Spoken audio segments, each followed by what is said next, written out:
Very good morning.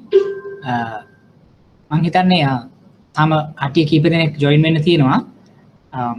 ඉතලම මාව ඇහෙනවද ඔයගොල්ලන්ට?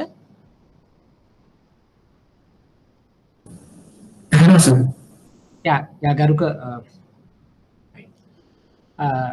අපි අනිත් ජොයින් වෙනකන් දලා අදහසක් ගමු. අපි ගිය සතියේදී අපි මූලිකවම පටන් ගත්තා ණය කළමනාකරණය එහෙම නැත්නම් section 2 පරිච්ඡේදයේ 2 කියන කොටස. ඒකෙදී අපි සාකච්ඡා කරේ මූලික වශයෙන්ම ණය අපි ලබා දෙන අවස්ථාවේදී කොහොමද මූලිකවම හඳුනා ගැනීමක් කරන්නේ. ඒ කියන්නේ අපි ගත්තොත්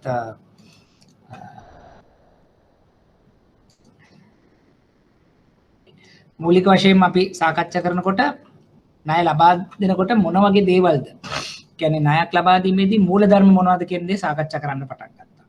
ඒ කියන්නේ ණයකට යම්කිසි පුද්ගලයෙක් කොච්චර සුදුසුද නැද්ද කියන එක අපි සාකච්ඡා කරා. ඊළඟට අපි කල්පනා කරා කොහොමද කේවල ණය ගැනීමක් කරන්නේ. නැත්නම් ආයතන ණය ගැනීමකට දක්වා යන්නේ කොහොමද? ඊළඟට මේ දෙක සාකච්ඡා කරනකොට අපි කිව්වා අපිට මූල්‍ය නොවන ණය ගැනීමේ මෙවලම් අපිට අවශ්‍යතාවයක් තියෙනවා. එතකොට මේ මූල්‍ය නොවන ණය ගැනීමේ අවශ්‍යතාවයන් කියන්නේ මොනවද? ඊළඟට මූල්‍ය ප්‍රකාශන විග්‍රහයන් කියන්නේ මොනවද? ඔය ආකාරයෙන් අපි සාකච්ඡා කරමු කියලා කල්පනා කරා. හැබැයි මේක කොටස් දෙකකින්. ඒ කියන්නේ එකක් ප්‍රසන්ටේෂන් එකත් එක්කත් අපි මේ විදිහට සාකච්ඡා කරනවා. ඊළඟට අපි සාකච්ඡා කරමු ඒකට අදාළ අමතර කියවීම් කොටසකුත් මම ඔයගොල්ලොත් එක්ක සාකච්ඡා කරනවා කියලා කිව්වා. ඒතර ගිය සතියේදී අපි මූලික වශයෙන්ම සාමාන්‍ය ණයක මූලික එහෙම නැත්නම් මූලධර්ම ගැන සාකච්ඡා කරන ගමන්ම ඊළඟට තනි පුද්ගලයන්ට කියන්නේ කේවල ණය ගැනීම යටතේ එහෙම නැත්නම් සාමාන්‍යයෙන් එක පුද්ගලයෙක් හෝ දෙන්නෙකුට අපි ණයක් ලබා දෙනකොට බැලිය යුතු සාධක මොනවද කියන දේ සාකච්ඡා කරා. එතකොට එතනදී තමයි ඔයගොල්ලන්ට මතක නම් අපි 6C's කියන approach එක C6 කියන ණය අනුමැතිය එහෙම නැත්නම් ණයකට සුදුසු නැද්ද කියන බලන ක්‍රියාවලිය අපි සාකච්ඡා කරා. එතකොට අපි දැන් සාමාන්‍යයෙන් දැන් අද ආයතනික ණයවලට අපි මුහුණ දෙනවා නම් අපි මුලින්ම කල්පනා කරොත් ගිය සතියේ කරපු වල යම් ආකාරයක ගැටලු එහෙම නැත්නම් මොනවා හරි තවදුරටත් අපි සාකච්ඡා කළ යුතු කරුණු එහෙම නැත්නම් ඔයගොල්ලන්ගෙන් යම් ආකාරයක තවදුරටත් පැහැදිලි කර ගැනීම එහෙම නැත්නම් යෝජනා මොනවා හරි තියනවාද කියලා බලමු විනාඩි 2ක් 3ක් වගේ ඇතුළත. එතකොට එහෙම තිබුණොත් ඒකෙන් තවදුරටත් සාකච්ඡා කරමින් අපි ආයතනික ණය ඇඟීම දක්වා සාකච්ඡා කරන්නට සූදානම් වෙමු. එහෙමනම් මොනවද අපි ගිය සතියේ ඔයගොල්ලන්ට අමතරව තව එහෙම නැත්නම් ගැටලු තියෙන නිරාකරණය කරගත යුතු එහෙම නැත්නම් තවත් පැහැදිලි කිරීම මොන හරි අවශ්‍යතාවයක් තියෙනවද? ඔයගොල්ලන්ට කතා කරන්න පුළුවන් නැත්නම් මට ටෙක්ස්ට් කරන්න පුළුවන්. ඊට පස්සේ අපි බලමු ඒකේ මොන හරි තව පැහැදිලි කිරීම ටිකක් තියෙනවා නම් අපි එතනින් එහාට යන්නට.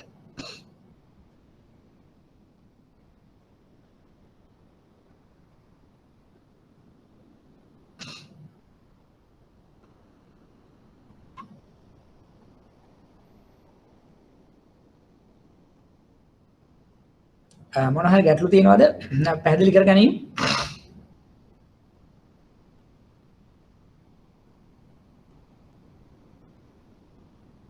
right. ඒ කියන්නේ මොනවා හරි ලොකු ගැටලු ඔයගොල්ලෝ දකින්නේ නැහැ කියන උපකල්පනයේ යටත්ව අපි ඉදිරියට තවදුරටත් සාකච්ඡා කරමු. දැන් මම කලින් වතාවල කිව්වා වගේම අපි දැන් මේ සාකච්ඡා කරන්නේ ක්‍රම දෙකක්. එකක් තමයි ප්‍රසන්ටේෂන් එක හරහා අපි මේ ආකාරයේ සාකච්ඡාවක් කරනවා. ඒ වගේම ඔයගොල්ලන්ට අමතර කියවීම් යම් ප්‍රමාණයකට දීලා තියෙනවා. ඒතර ওই දෙකෙන් යම් ප්‍රමාණයක අපි දැනුමක් ලබා ගැනීමක් එහෙම නැත්නම් අදහස් වමාරු කර ගැනීමක් කරනවා. ඊළඟට මේ සෙෂන්ස් ඉවර වෙනකොට මම කිව්වා ෂෝට් නෝට් එකක් එහෙම නැත්නම් කෙටි සටහනකින් තවදුරටත් ඔයගොල්ලන්ට මේ මුළු සිලබස් එකම ආවරණය වෙන විදිහට යම් ආකාරයක සකස් කිරීමක් මම කරලා දෙනවා. අවසාන වශයෙන් අපි පසුගිය ප්‍රශ්න පත්‍ර මේ එක එක අදාළ කොටසට අදාළව අපි දීර්ඝව සාකච්ඡා කරන්නට බලාපොරොත්තු වෙනවා. එතකොට ওই ආකාරයෙන් අපි හිතුවොත් ඔය කියන ක්‍රමවේද හතරෙන් තමයි අපි ඉදිරියට යන්න බලාපොරොත්තු වෙන්නේ. එතකොට දැන් ඒ අතරතුර මොනවා හරි දැන් සාකච්ඡා කරනකොට එහෙම නැත්නම් ගැටලු තියෙනවනම් අපිට ඒක පසුගිය ප්‍රශ්න පත්‍ර සාකච්ඡා කරන අවස්ථාවේ වුණත් ඉදිරියට යෑමේ හැකියාවක් තියෙනවා. එහෙමනම් අපි දැන් ගිය සතියේ සාකච්ඡා කරපු තැනින් ඉදිරියට ගියොත් මම ගිය සතියේ සාකච්ඡා කරපු එකේදී මම මූලිකවම කිව්වා අපි කතා කරේ මූලික වශයෙන්ම දැන් මොන වගේ දේවල්ද අපි ණයක් දෙනකොට බැලිය යුත්තේ නැත්නම් මොනවද සාමාන්‍යයෙන් ණයලාභියෙක් සතු ලක්ෂණ එතකොට අපි ඔය කියන ක්‍රෙඩිට් වර්ති කියලා කියනවා මේ මොනවද කියන දේ සාකච්ඡා කරලා ඊළඟට අපි කිව්වා තනි පුද්ගලයෙකුට එහෙම නැත්නම් කේවල ණය ලබා දීමක්. කදී අපි මොඩල්ස් කීපයක් තියෙනවා දැන් මොකද ගත්තොත් 5C එක වෙන්න පුළුවන් 6C වෙන්න පුළුවන් එහෙම නැත්නම් කැම්පාරි වගේ මොඩල් එකක් වෙන්න පුළුවන්. දැන් අපි එකක් අපි දීර්ඝව සාකච්ඡා කරා. රයිට් දැන් එතනින් එහාට අපි ගියොත් අද සාකච්ඡාවට අපි ආවොත් අද සාකච්ඡාවේදී අපි කල්පනා කරලා බලමු කොහොමද මේ ආයතනික ණය ඇඟීම කියන්නේ දැන් අපි තනි පුද්ගලයෙකුට කේවල ණය ඇඟීම කියන දේ සාකච්ඡා කරලා ඉවර වුණාම අපිට ඊළඟට වැදගත් වෙන දෙයක් තමයි මේ ආයතනික ණය ඇඟීම කියන දේ සාකච්ඡා කරන්න එනකොට. රයිට් ආයතනික ණය ඇඟීම කියලා ඔයගොල්ලෝ සාමාන්‍යයෙන් අත්දකින්නේ එහෙම නැත්නම් ඔයගොල්ලෝ කල්පනා කරන්නේ මොකද්ද? ඇයි මේ ආයතනික ණය ඇඟීම කේවල ණය ඇඟීමකට සාපේක්ෂව වෙනස් වෙන්නේ? මොනවද ඔයගොල්ලන් තියෙන අදහස්?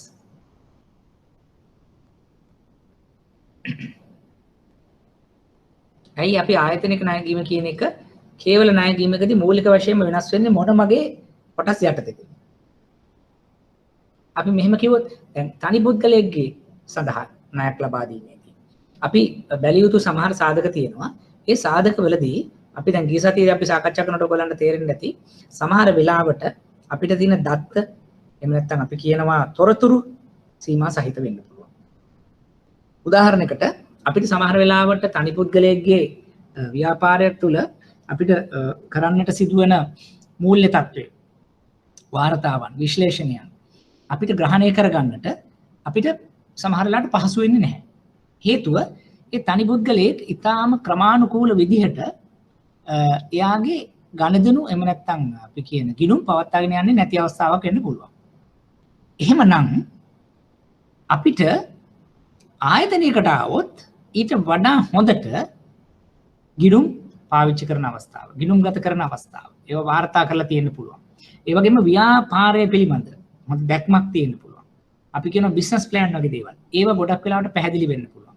එතකොට එතනින්ම පැහැදිලි වෙනවා තනි පුද්ගලයෙක් සහ ආයතනයක් ගැන කතා කරනකොට තනි පුද්ගලයෙකුට වඩා ආයතනයක් යම් ආකාරයකට ක්‍රමානුකූලව ඒ ව්‍යාපාරය කරගෙන යනවා කියන දේ අපිට පැහැදිලි වෙනවා.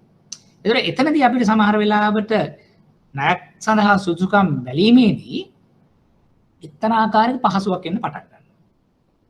මම ආපහු කිව්වොත් අපි හිතමු දැන් තනි පුද්ගලයෙකුට ණයක් දෙනකොට මම යාගෙන් ගිහිල්ලා හෙව්වොත් මට පසුගිය අවුරුදු 3 පුරා කොහොමද ව්‍යාපාරය සිදු වුනේ? ගිණුම් කොහොමද වාර්තාකරණය වුනේ? ලාභ කොයි විදිහටද ගණනය කෙරුණේ? මට පුළුවන් ද ඔඩිට් කරපො accounts ටිකක් ගන්න. ගොඩාක් වෙලාවට අපිට හම්බෙන උත්තරේ තමයි නෝ කියන එක. මොකද ඒක පැහැදිලි නෑ. ඒගොල්ලෝ එහෙම කරන්නේ නැහැ. ඒගොල්ලෝ ඒ තත්ත්වෙට යන්නේ නැහැ. නමුත් අපි ආයතනයකට ගියොත් audited accounts, management accounts ඔය දෙකම අපිට ලැබෙන්න පුළුවන්. පසුගිය අවුරුද්දට හෝ ඊට ප්‍රමිත අවුරුද්දට ඔඩිට් කරපු එහෙම නැත්නම් ඊට පස්සේදී මේ මෑතක් වෙනකන් තියෙන draft audited draft එහෙම නැත්නම් management accounts හැටියට දැන් අපිට ගොඩාක් වෙලාවට ඒ අවශ්‍ය දත්ත ලබා ගැනීමේ හැකියාවක් අපිට තියෙනවා. දැන් එතනදිම අපිට මූල්‍ය තත්ත්වයේ ක්‍රියාකාරීත්වය පිළිබඳ දල අදහසක් ගැනීමේ හැකියාවක් තියෙනවා. ඒ වගේ දැන් මූලික වෙනස්කම් කීපයක් තියෙනවා කේවල ණය ඇඟීම් සහ ආයතනික ණය ඇඟීම්. දැන් ඔය කේවල සහ ආයතනික ණය ඇඟීම් වල මූලික වෙනස්කම් තියෙනවා කියන දෙයින්ම අපිට පැහැදිලි වෙන කාරණයක් තමයි ආයතනික ණය ඇඟීමක් කරනකොට අපිට අරට වඩා පහසු වගේම ක්‍රමානුකූල සහ ගැඹුරට ගියපු ඇඟීමක් කිරීමේ හැකියාවක් තියෙනවා. දැන් ඒක මම ප්‍රායෝගික තලයට ගෙන આવොත් දැන් අපි හිතමු ඔයාලගේම බැංකුවක ඕගොල්ලන්ගේම බ්‍රාන්ච් එකක දැන් අපි හිතමු ඕගොල්ලෝ කවුරු හරි ක්‍රෙඩිට් මැනේජර් කෙනෙක් හරි ක්‍රෙඩිට් ඔෆිසර් කෙනෙක් හරි වෙලා ඉන්නවනම් ඕගොල්ලෝ සුළු මධ්‍ය පරිමාණ කර්මාන්තකරුවෙකුට ණයක් ලබා දෙන අවස්ථාවකදී ඕගොල්ලෝ මොකද කරන්නේ? ඕගොල්ලෝ සමහරවිට ව්‍යාපාරය ගිහිල්ලා දැකලා බලලා කතා බහ කරලා එතකොට යම් කිසි අදහසක් අරගෙන එතකොට ගොඩක් වෙලාවට පොතක නැති දත්ත අපි එකතු කරගන්න බලනවා. අපි දැකලා අත්ැඳලා හරි එතකොට අපි සමහරවිට ගොඩක් වෙලා ජජ්මන්ටල් කෝල් එකක්. ඒ කියන්නේ දැන් අපි හිතනවා රයිට් මෙන්න මේ විය හැකි. මේක තමයි ට්‍රේඩ් එකේ වෙන දේ. මෙන්න මේක තමයි කාර්ක ප්‍රාග්ධනයක අපිට මෙන්න මේ කාල සීමාව. මොකද හේතුව ගොඩක් ඒවා රෙකෝඩ් නැහැ. එවිඩන්ස් නැහැ. එතකොට අවදානමක් එක්ක තමයි අපි මූල්‍යකරණයට යොමු වෙන්නේ. තනි පුද්ගලයෙක් ගත්තොත්. මම කියන්නේ සුළු මධ්‍ය පරිමාණ කර්මාන්තකරුවෙක් කියලා උදාහරණයක් ගත්තා. නමුත් අපි තුමු ආයතනයක්. නමුත් ආයතනයක් අපිට එනකොට සමහර වෙලාවට ඕගලන්ට එක විසිට් කරන එක කියන්නේ නැත්නම් අත්දකින්න එක අත්‍යවශ්‍යම දෙයක් නොවෙන්නත් පුළුවන්. මොකද අපිට සමහරට මූල්‍ය වාර්තා අපිට ලබා දෙනකොට එහෙම නැත්නම් එයාගේ ව්‍යාපාර පිළිබඳ ඉදිරි දැක්මක් ලබා දෙනකොට එහෙම නැත්නම් එයා දැනට එයා සම්බන්ධයෙන් අනිකුත් බැංකු සහ ශේෂ්ත්‍රයේ ඉන්න අයගෙන් ගන්න රෙෆරන්ස් එකකදී අපිට ඉතා පැහැදිලි චිත්‍රයක් නැවෙන්නට පුළුවන් ඒ කියන අදාළ ආයතනයේ සම්බන්ධයෙන්. සමහරවිට ඒ ආයතනයේ අයිතිකරුවන් අපි ඔය කියන ෂෙයා හෝල්ඩර්ස්ලා එහෙම නැත්නම් ඩිරෙක්ටර්ස්ලා අධ්‍යක්ෂවරුන් අපිට හම්බෙලා කතා කිරීමේ අවශ්‍යතාවයක් නැති වෙන්නත් පුළුවන්. මොකද එච්චර පැහැදිලි වෙන්න පුළුවන් අපිට මේ දිලෙන් දත්ත. මූලික වෙනසක් ඇටින් මම මේ සාකච්ඡා කරන්න පටන් ගත්තා. එතකොට අවදානම් වර්ග දෙකක්.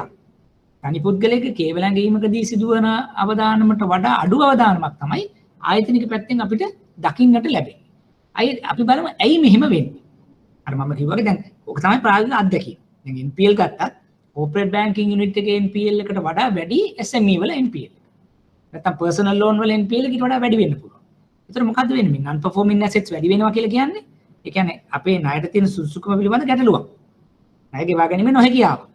ඒක වෙන්න පුළුවන් ඒ අදාළ පාරිභෝගිකයා සතු ප්‍රශ්නයක් හින්දා හෝ වටපිට පරිසරය පිළිබඳ ප්‍රශ්නයක් වෙන්නත් පුළුවන්. මොන ක්‍රමෙන් ආවත් අපි දකිනවා හරි NPLs වැඩි එතන. corporate එකේ NPL අඩුයි කියනවා. පහුගිය අවුරුදු 10 15 දිහා බැලුවොත් බැංකු ශාස්ත්‍රය දිහා බැලුවොත් ඔන්න වගේ අපිට යථාර්ථයක් තමයි දකින්නට ලැබෙන්නේ. ඒතර අපි කල්පනා කරොත් ඇයි මෙහෙම වෙන්නේ? එහෙමනම් මොකක් හරි ඇඟීමේ ගැටලුවක්. මේ ණය ලබා දීමේදී කියන ණයට සුදුසුකම ලබන තියෙන ඉවලුවේෂන් එකේදී ඇසෙස්මන්ට් එකේදී තියෙන ගැටලුවක් තමයි මේ එන්න පුළුවන් මේක. හරි? එතකොට එහෙමනම් අපි කිව්වා කේවල තනි පුද්ගලයෙක්ගේ ඇඟීමකට වඩා ආයතනික ඇඟීමක් පහසු වෙන්නත් පුළුවන්. පහසු වෙන්නේ ඇයි? පහසු වෙන්නේ ගොඩක් වෙලාවට අපිට අදාළ දත්ත තොරතුරු වැඩිපුර ප්‍රමාණයක් පහසුවෙන් ලබාගත හැකි වීම සහ ක්‍රමානුකූල වීම සහ අපේ ඇඟීමේ ක්‍රියාවලියේ තියෙන දක්ෂතාවයක් හින්දා වෙන්නත් පුළුවන්. දැන් මම මේ ටික පැහැදිලි කරේ කේවල ණයගීම් සහ ආයතන ණයගීම් අතර තියෙන මූලික වෙනසක් අපේ ප්‍රායෝගික තලයේ අපේ තියෙන එක්ස්පීරියන්ස් එක හැටියට කතා කරන්නට. දැන් අපි සාකච්ඡා කරන්නට ගියොත් බලමු අපි මූලික වශයෙන්ම ආයතනික ණයගීම් කියන ක්‍රියාවලිය මෙන්න මෙහෙම මිෆඩ් කියලා මොඩල් එකකින් අපි ඉගෙන ගන්න බලනවා. දැන් මේ මිෆඩ් කියන මොඩල් එක අපි මේ යුනිවර්සල් මොඩල් එකක් නෙවෙයි අපේ ඉගෙන ගැනීමේ පහසුව සඳහා තමයි අපි මේ මිෆඩ් කියන මොඩල් එක මෙතනදී පාවිච්චි කරන්නේ. එතකොට මේ එක එක අකුරට ආවේනික වෙච්චි කොටසක් එහෙම නැත්නම් අපි කියනවා ඇඟීම් ක්‍රියාවලියක් තියෙනවා. එම් අකුරේදී අපි කියනවා කලමනාකාරීත්ව මෙහෙයුම් ක්‍රියාවලිය. මැනේජ්මන්ට් ඇන්ඩ් ඔපරේෂන් වලින් තමයි එම් අකුර නිරූපණය වෙන්නේ. අයි අකුරෙන් ගත්තොත් ඉන්ඩස්ට්‍රියල් මාකට් වෙළඳපොළ නැත්නම් කර්මාන්තය සහ වෙළඳපොළ නිපියුම් සේවා සඳහා තියෙන වෙළඳපොළ. F අකුරෙන් අපි සාකච්ඡා කරනවා ෆයිනෑන්ෂල් මූල්‍ය තත්ත්වය. E අකුරෙන් අපි සාකච්ඡා කරනවා බාහිර පාරිසරික තත්ත්වය. එතකොට R අකුරෙන් අපි කියනවා risk mitigants. ඒ කියන්නේ අවදානම් තත්ත්වයන් සඳහා ඒ සඳහා තියෙන පාලන මාර්ගයන්. T අකුරෙන් terms and condition කියලා සාකච්ඡා කරනවා. දැන් මෙතනදී මට මේ කියන්න ඕන උලා තිබුණේ දැන් මේක නිකන් මේ ඕඩර් එකට තියෙනකොට අපි මූලික වශයෙන් කරන දේ සාකච්ඡා කරලා අපි මේ එකක් ගැන සාකච්ඡා කරන්නට බලමු. දැන් අපි සාමාන්‍යයෙන් කරන්නේ M අකුර වෙන්න පුළුවන්, I අකුර වෙන්න පුළුවන්, F අකුර වෙන්න පුළුවන්, E අකුර වෙන්න පුළුවන්. එතකොට අපි මේ එක ශේෂ්ත්‍රයේ එක අංශය අපි අදාළ ව්‍යාපාරික ආයතනයට සාපේක්ෂව ඇඟීමකට ලක් කරනවා.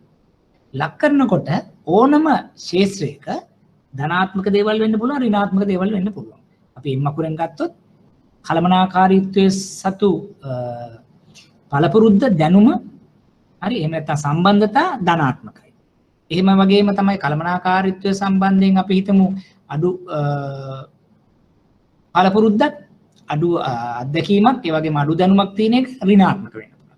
ඒ වගේ හැම එකක්ම ඉන්ඩස්ට්‍රි එක මාකට් එක ගත්තොත් අපිට මොනවා හරි කර්මාන්තයක් එහෙම නැත්නම් ශේෂ්ත්‍රයක එහෙම නැත්නම් අංශයක එහෙම නැත්නම් වෙළඳපොළක ඉතා හොඳ ඩිමාන්ඩ් එකක් තියෙන එහෙම නැත්නම් growing ඉන්ඩස්ට්‍රි එකක් ගත්තොත් ධනාත්මකයි. එහෙම නැත්නම් මොනවා හරි කර්ටෙල් වෙලා මොනවා හරි තියෙන බදු වැඩිලා මොනවා හරි තියෙනක විදේශ වෙළඳපොළ වල තියෙන ගැටලු හින්දා වෙළඳපොළේ තියෙන ඉල්ලුම අඩු වීම ඍණාත්මකයි. ඒ වගේ දැන් මූල්‍ය තත්ත්වයක් එහෙමයි. ධනාත්මක ඍණාත්මක. බාහිර පරිසර තත්ත්වයක් ධනාත්මක ඍණාත්මක වෙන්න පුළුවන්. ওই විදිහට අපි මේ එක පිළ එක කොටස අපි සාකච්ඡා කරනවා ගැඹුරට ගිහිල්ලා ධනාත්මක සහ ඍණාත්මක කියන විදිහට. එතකොට දැන් මේ ඍණාත්මක આવොත් මොකද්ද වෙන්න පුළුවන්? ඍණාත්මක આવොත් මෙන්න මේ කියන කොටස මේ කියන අංශය නිසා මේ අදාළ ව්‍යාපාරික ආයතනයට ණයක් ලබා දීමේදී මට නෙගටිව් එකක් වෙන්න පුළුවන්. අවදානමක් වෙන්න පුළුවන්. හරි. අන්න ඒ ටික තමයි මේ risk and mitigants කියන තැනට එන්න පටන්. ආර් අකුර මතුවෙන්නේ මේ කියන හතරේ තියෙන ඍණාත්මක දේවල් නිසා. අඩු පළපුරුද්දක් තියෙනකොට මම කියනවා හරි කලමනාකරන අවදානමක් තිබිය හැකියි. ඉතා ඉහළ එහෙම නැත්නම් ඊටාම තද තරඟකාරීත්වයක් තියෙන ශේෂ්ත්‍රයක් කිව්වහම මට වෙළඳපළ අවදානමක් එන්න පුළුවන්. දැන් ඔය කියන දැන් මම මේ කිව්වේ M අකුරයි I අකුරයි F අකුරයි E අකුරයි වැඩිපුර ගවේෂණය කරලා විචාරශීලී කරගෙන යන්න ඒකේ මට ධනාත්මක ඍණාත්මක දේවල් දෙපැත්තකට එනවා. ඍණාත්මක දේවල් නිසා අවදානම් එක පහළ වෙන්න පටන් ගන්නවා. දැන් කොහොමද මේ අවම කරගන්නේ? ඒවා අවම කරගන්න දැන් අර මම කියන හැම එකකම ධනාත්මක දේවල් තියෙන්න පුළුවන්. ඒ අංශය තුල හෝ ඒ අංශයෙන් පිටත. උදාහරණයක් ගත්තොත් දැන් මම කිව්වා වෙළඳපළ ඉල්ලුම අඩුයි. එහෙම නැත්නම් තරඟකාරීත්වය වැඩි. හැබැයි ඒකට මට ධනාත්මක දෙයක් තියෙනවා. මගේ මූල්‍ය තත්ත්වය ඉතා ඉහළයි. එහෙමනම් මට ඇඩ්වර්ටයිස්මන්ට් වලට යන්න පුළුවන්, මට ඩිස්කවුන්ට්ස් වලට යන්න පුළුවන්, මට බන්ඩල් පැකේජස් වලට යන්න පුළුවන්. මට මොනවා හරි කරලා තරඟකාරීත්වය අවම කර ගැනීමේ ධනාත්මක මූල්‍ය තත්ත්වයක් තියෙනවා. එහෙනම් මොකද මම කියන්නේ? අර කියන ඍණාත්මක දේවල් එහෙම නැත්නම් අවදානම් අවම කර ගැනීමේ උපකරණ ටිකක්, පාලන මාර්ග ටිකක් මට මිටිගන්ස් හැටියට, මිටිගේට්ස් හැටියටත් ඉතුරු වෙනවා. එතකොට මම කරන්නේ මේ හැම වෙලේම එක පිළ එක අරගෙන ඒකේ ධන ඍණ මාක් කරලා ඍණ නිසා සිදුවන අවදානමුත් ධන නිසා සිදුවන අවදානම් පාලන ක්‍රියාමාර්ගත් තවදුරටත් එකට හප්පලා අපි බලනවා මෙන්න මේ කියන ආයතනයට ණයක් ලබා දීමේදී මට පිළිගත හැකි අවදානම් මට්ටමකට එන්නට පුළුවන්ද? දැන් එතකොට M අකුර I අකුර F අකුර E අකුර කරලා ඒකෙන් එන අවදානම් නිසා risk mitigants වලින් කරාට පස්සේ දැන් මට තවදුරටත් ඉතුරු වෙනවා යම් ප්‍රමාණයකට පාලනය කර හැකි අවදානම් කොටසක්. මොකද අවදානම් අපිට බිඳුව කරන්න බෑ. ඕනම අවදානමක් තියෙනවා ඒක පාලනය කරන්න පුළුවන්. අපි කියන කන්ට්‍රෝල් කරන්න පුළුවන්. හැබැයි සීරෝ කරන්න බෑ. මොකද එහෙමනේ ඒකටනේ අපි දැන් ණය ලබා දීමේ ණයකරු හැටියට අපි ඉන්නේ. එහෙම නැත්නම් ව්‍යාපාරයක් එහෙම නැත්නම් මොනවා හරි ශේෂ්ත්‍රයක් තුළ අවදානම් බිඳුව කරන්න පුළුවන් නම් මොනවා හරි ක්‍රියාමාර්ගයකට බැංකු කරුවෝ හැටියට එහෙම නැත්නම් ක්‍රෙඩිට් මැනේජර්ස්ලා හැටියට කවුරුත් ඉන්න අවශ්‍යතාවයක් නැහැ. හරි.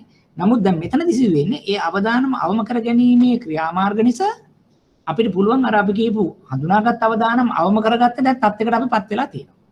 ඊළඟට T අකුර ගාවට අපි ගිහිල්ලා කියනවා හරි දැන් මෙන්න මේක තමයි පාලිත තත්ත්වය. දැන් මේ දවස්වල මේ කොරෝනා පැන්ඩමික් එකේ පාලිත තත්ත්වයක් වටදී දැන් පාලිත තත්ත්වයකට අපි ගේනවා මේ ආයතනය. හැබැයි ඊට පස්සේ T අකුර පාවිච්චි කළා. තත්ත්ව කොන්දේසි වලින් අපිට පුළුවන් තව දුරටත් බැංකුවට අවදානම අඩු වෙන විදිහට ලාභයක් තියෙන විදිහට කස්ටමර්ටත් වින්-වින් තත්යකට බැංකුවට වින්-වින් තත්යකට එන විදිහට T අකුර අපි කළමනාකරණය කරනවා. T කියලා කියන්නේ ඒකෙදි සුරුකම වෙන්න පුළුවන්, ඒ සඳහා තියෙන කොන්දේසි වෙන්න පුළුවන්, මිල වෙන්න පුළුවන්, එහෙම නැත්නම් තවදුරටත් අදාළ කොන්දේසි වෙන්න පුළුවන්, කාල සීමාව වෙන්න පුළුවන්, ණය ලබා දෙන කාල සීමාව. ඒතකොට ඒ සඳහා අපි ගාසු ගෙවීමක් වෙන්න පුළුවන්. විවිධාකාර ක්‍රම වලින් තවදුරටත් මේ පාලිත අවදානම් තත්ත්වය බැංකුවට සහ පාරිභෝගිකයාට වාසි වෙන විදිහට සකස් කර ගැනීමක් කරනවා. දැන් අපි මේ මොකක්ද අන්තිමට කරලා තියෙන්නේ? පුද්ගලයෙකුට ලබා දෙනව ණය කේවල ණය යටතේ, ආයතනයට ලබා දෙනවා මිෆඩ් කියන මොඩල් එක යටතේ. මිෆඩ් කියන මොඩල් එක අපි ඊටාම පැහැදිලි වෙන විදිහට මේ අදාළ ආයතනයට යොදලා අපි බලනවා ඒ ආයතනයේ කොතරම් දුරට ණයට සුදුසුද නැද්ද? ඒ ණයට සුදුසු වෙන ආකාරයේ තත්ත්වයන් අපි අවසාන අවස්ථාව දක්වා කරගෙන ගිහිල්ලා අපි කියනවා දැන් මෙන්න මේ ණයක් සුදුසුයි, මේ ආකාරයට ණයක් අපිට අනුමත කරන්නට පුළුවන්, මේ ආකාරයට ණයක් මුදා හරින්නට පුළුවන්, මේ ආකාරයට ණයක් තවදුරටත් පරිපාලනය කරලා මූල්‍ය අවදාන අන්තිමට මොකක්ද අපි මේ කරන්නේ? ණයක් ලබා දුන්නාම ඒක අය කරගන්නට ඕනේ. සහ මුදල සහ මුල් මුදල සහ පොලිය සහ නිකුත් ගාස්තු. ඒතර ඒක තමයි අපේ හැකියාව සහ අපේ අවශ්‍යතාවය. ඒතර ඒක කරන්න තමයි මේ මිෆඩ් කියන මොඩල් එක හරහා මේ කියන ක්‍රියාදාමය කරන්නේ. ඕක තමයි ආයතනික ණය ගැනීමක මූලික ක්‍රියාදාමය. අපි කරන පිළිවෙල. ඔයගලන්ට මතක නම් මම මුලින්ම කිව්වා එක තැනක ඉන්නවා ණයකරුවන් ඊළඟ තැනක ඉන්නවා කිව්වා මම මේ පැත්තේ ණයකරුවන් මේ පැත්තේ ණය නිපැයුම් මේ හරිය තියෙනවා ණය සුරුකු. ඔය තුන සම්බන්ධ කරන ක්‍රමවේදය තමයි මේ සෙක්ෂන් 2 එකෙන් අපි කරන්නේ. ගිය සති කරේ තනි පුද්ගලයෙක් ණයක් ගන්නාම අපි කරන ක්‍රමවේදය 6C හරහා. අද අපි සාකච්ඡා කරන්නේ ආයතනයක් ණයක් ගන්නාම මොකද්ද කරන්නේ මිෆට් කියන මොඩල් එක හරහා. ඒතර මූලික අපි හඳුනා ගැනීම තමයි ඔය කියන මිෆට් කියන මොඩල් එක ඔය කියන ක්‍රමයට. එතකොට අපි ඉදිරියට එක එක අකුරු සාකච්ඡා කරන්නට කලින් මම ඔයාලන්ට පැහැදිලි කරා M අකුර I අකුර F අකුර FE කියන වලින් මොකද්ද පැහැදිලි වෙන්නේ? ඒකෙන් ධන ඍණ එනවා. ඍණ නිසා අවදානම් වෙනවා. ධන නිසා පාලන ක්‍රියාමාර්ග එනවා. අවදානම් පාලන ක්‍රියාමාර්ග තවදුරටත් එකිනෙකට බද්ධ වෙලා සාකච්ඡා කරලා අපි පාලිත තත්වයකට ණය ලබා දෙනවා. ඒක තවදුරටත් තත්ත්ව කොන්දේසි හරහා ක්‍රියාත්මක කරලා ණයට සුදුසු පරිදි ආයතනයක් සොයාගෙන ණය ලබා දීමක් මුදා හැරීමක් අය කර ගැනීමක් කරනවා. දැන් ඕකෙම අනිත් එක තමයි මොනවා හරි ආකාරයකට අපිට වැඩි අවධානමක් තිබිලා ඒක තවදුරටත් පාලනය කරගන්න බැරි නම් ඒක තව පාලිත තත්ත්වයේ තියෙන අවස්ථාවේ තත්ත්ව කොන්දේසි වලින් තවත් කල්පනාකරණය කරගන්න බැරි නම් අපි ඒ අදාළ ණය කියනවා මේක ණය බැංකුවට සුදුසු නැහැ. ඒ ණය ලබා දිය නොහැකි. ඇඟීම ෆේල් කියලා අපේ වචනේ. ඒතර ඒව තමයි අපි ඩ්‍රොප් කියලා කියන්නේ. ඕක තමයි ආයතනයක ණයගීම් කියන එක ඊටාම කෙටි. right. අපි ඊළඟට යන්න කලින් එක එක දේ පැහැදිලි කර ගන්නට කලින් මොනවා හරි ගැටලු මොනවා හරි ප්‍රශ්න දෙකක් තියෙනවද මේ මිෆට් කියන මොඩල් එකේ මූලික වශයෙන් හඳුනා ගැනීම. ඔයගොල්ලන්ට මොනවා හරි තියෙනවා නම් මැසේජ් එකක් නැත්නම් වොයිස් වලින් හරි ඒක කතා කරන්නට පුළුවන්. මොකද ඊටාම වැදගත් මොකද මේක මම කිව්වාගේ සාමාන්‍යයෙන් දැන් ගිය සතියේදී අපි සෙක්ෂන් 1 එකේදී මම පැහැදිලි කරා දැන් අපි ප්‍රශ්න ටිකකුත් කරනකොට ඔයගොල්ලන්ට තේරෙනවා කොච්චර අපිට ප්‍රශ්න ඇහිලා තියෙනවද. ඒකට සෙක්ෂන් 2 එක කියලා කියන්නේ ඒ හා සමානව බැඳිච්ච දෙයක්. ඒ කියන්නේ අපි සෙක්ෂන් 1 2 එක ඉවර වෙනකොට සාමාන්‍යයෙන් 60ක් විතර ක්‍රෙඩිට් මැනේජ්මන්ට් එකේ ක්වෙස්චන්ස් වලට ආන්සර් කරන්න පුළුවන් මට්ටමට එන්න ඕනේ. ඒතර මේවා තමයි ගොඩක් වෙලාවට හැම වෙලේම පිටෙන් අපෙන් අහලා තියෙන දේවල්. මොනවා හරි ගැටලු මොනවා හරි තවදුරටත් පැහැදිලි කර ගැනීම තියෙනවද? අපි ඊළඟ කොටසට යන්නට කලින්.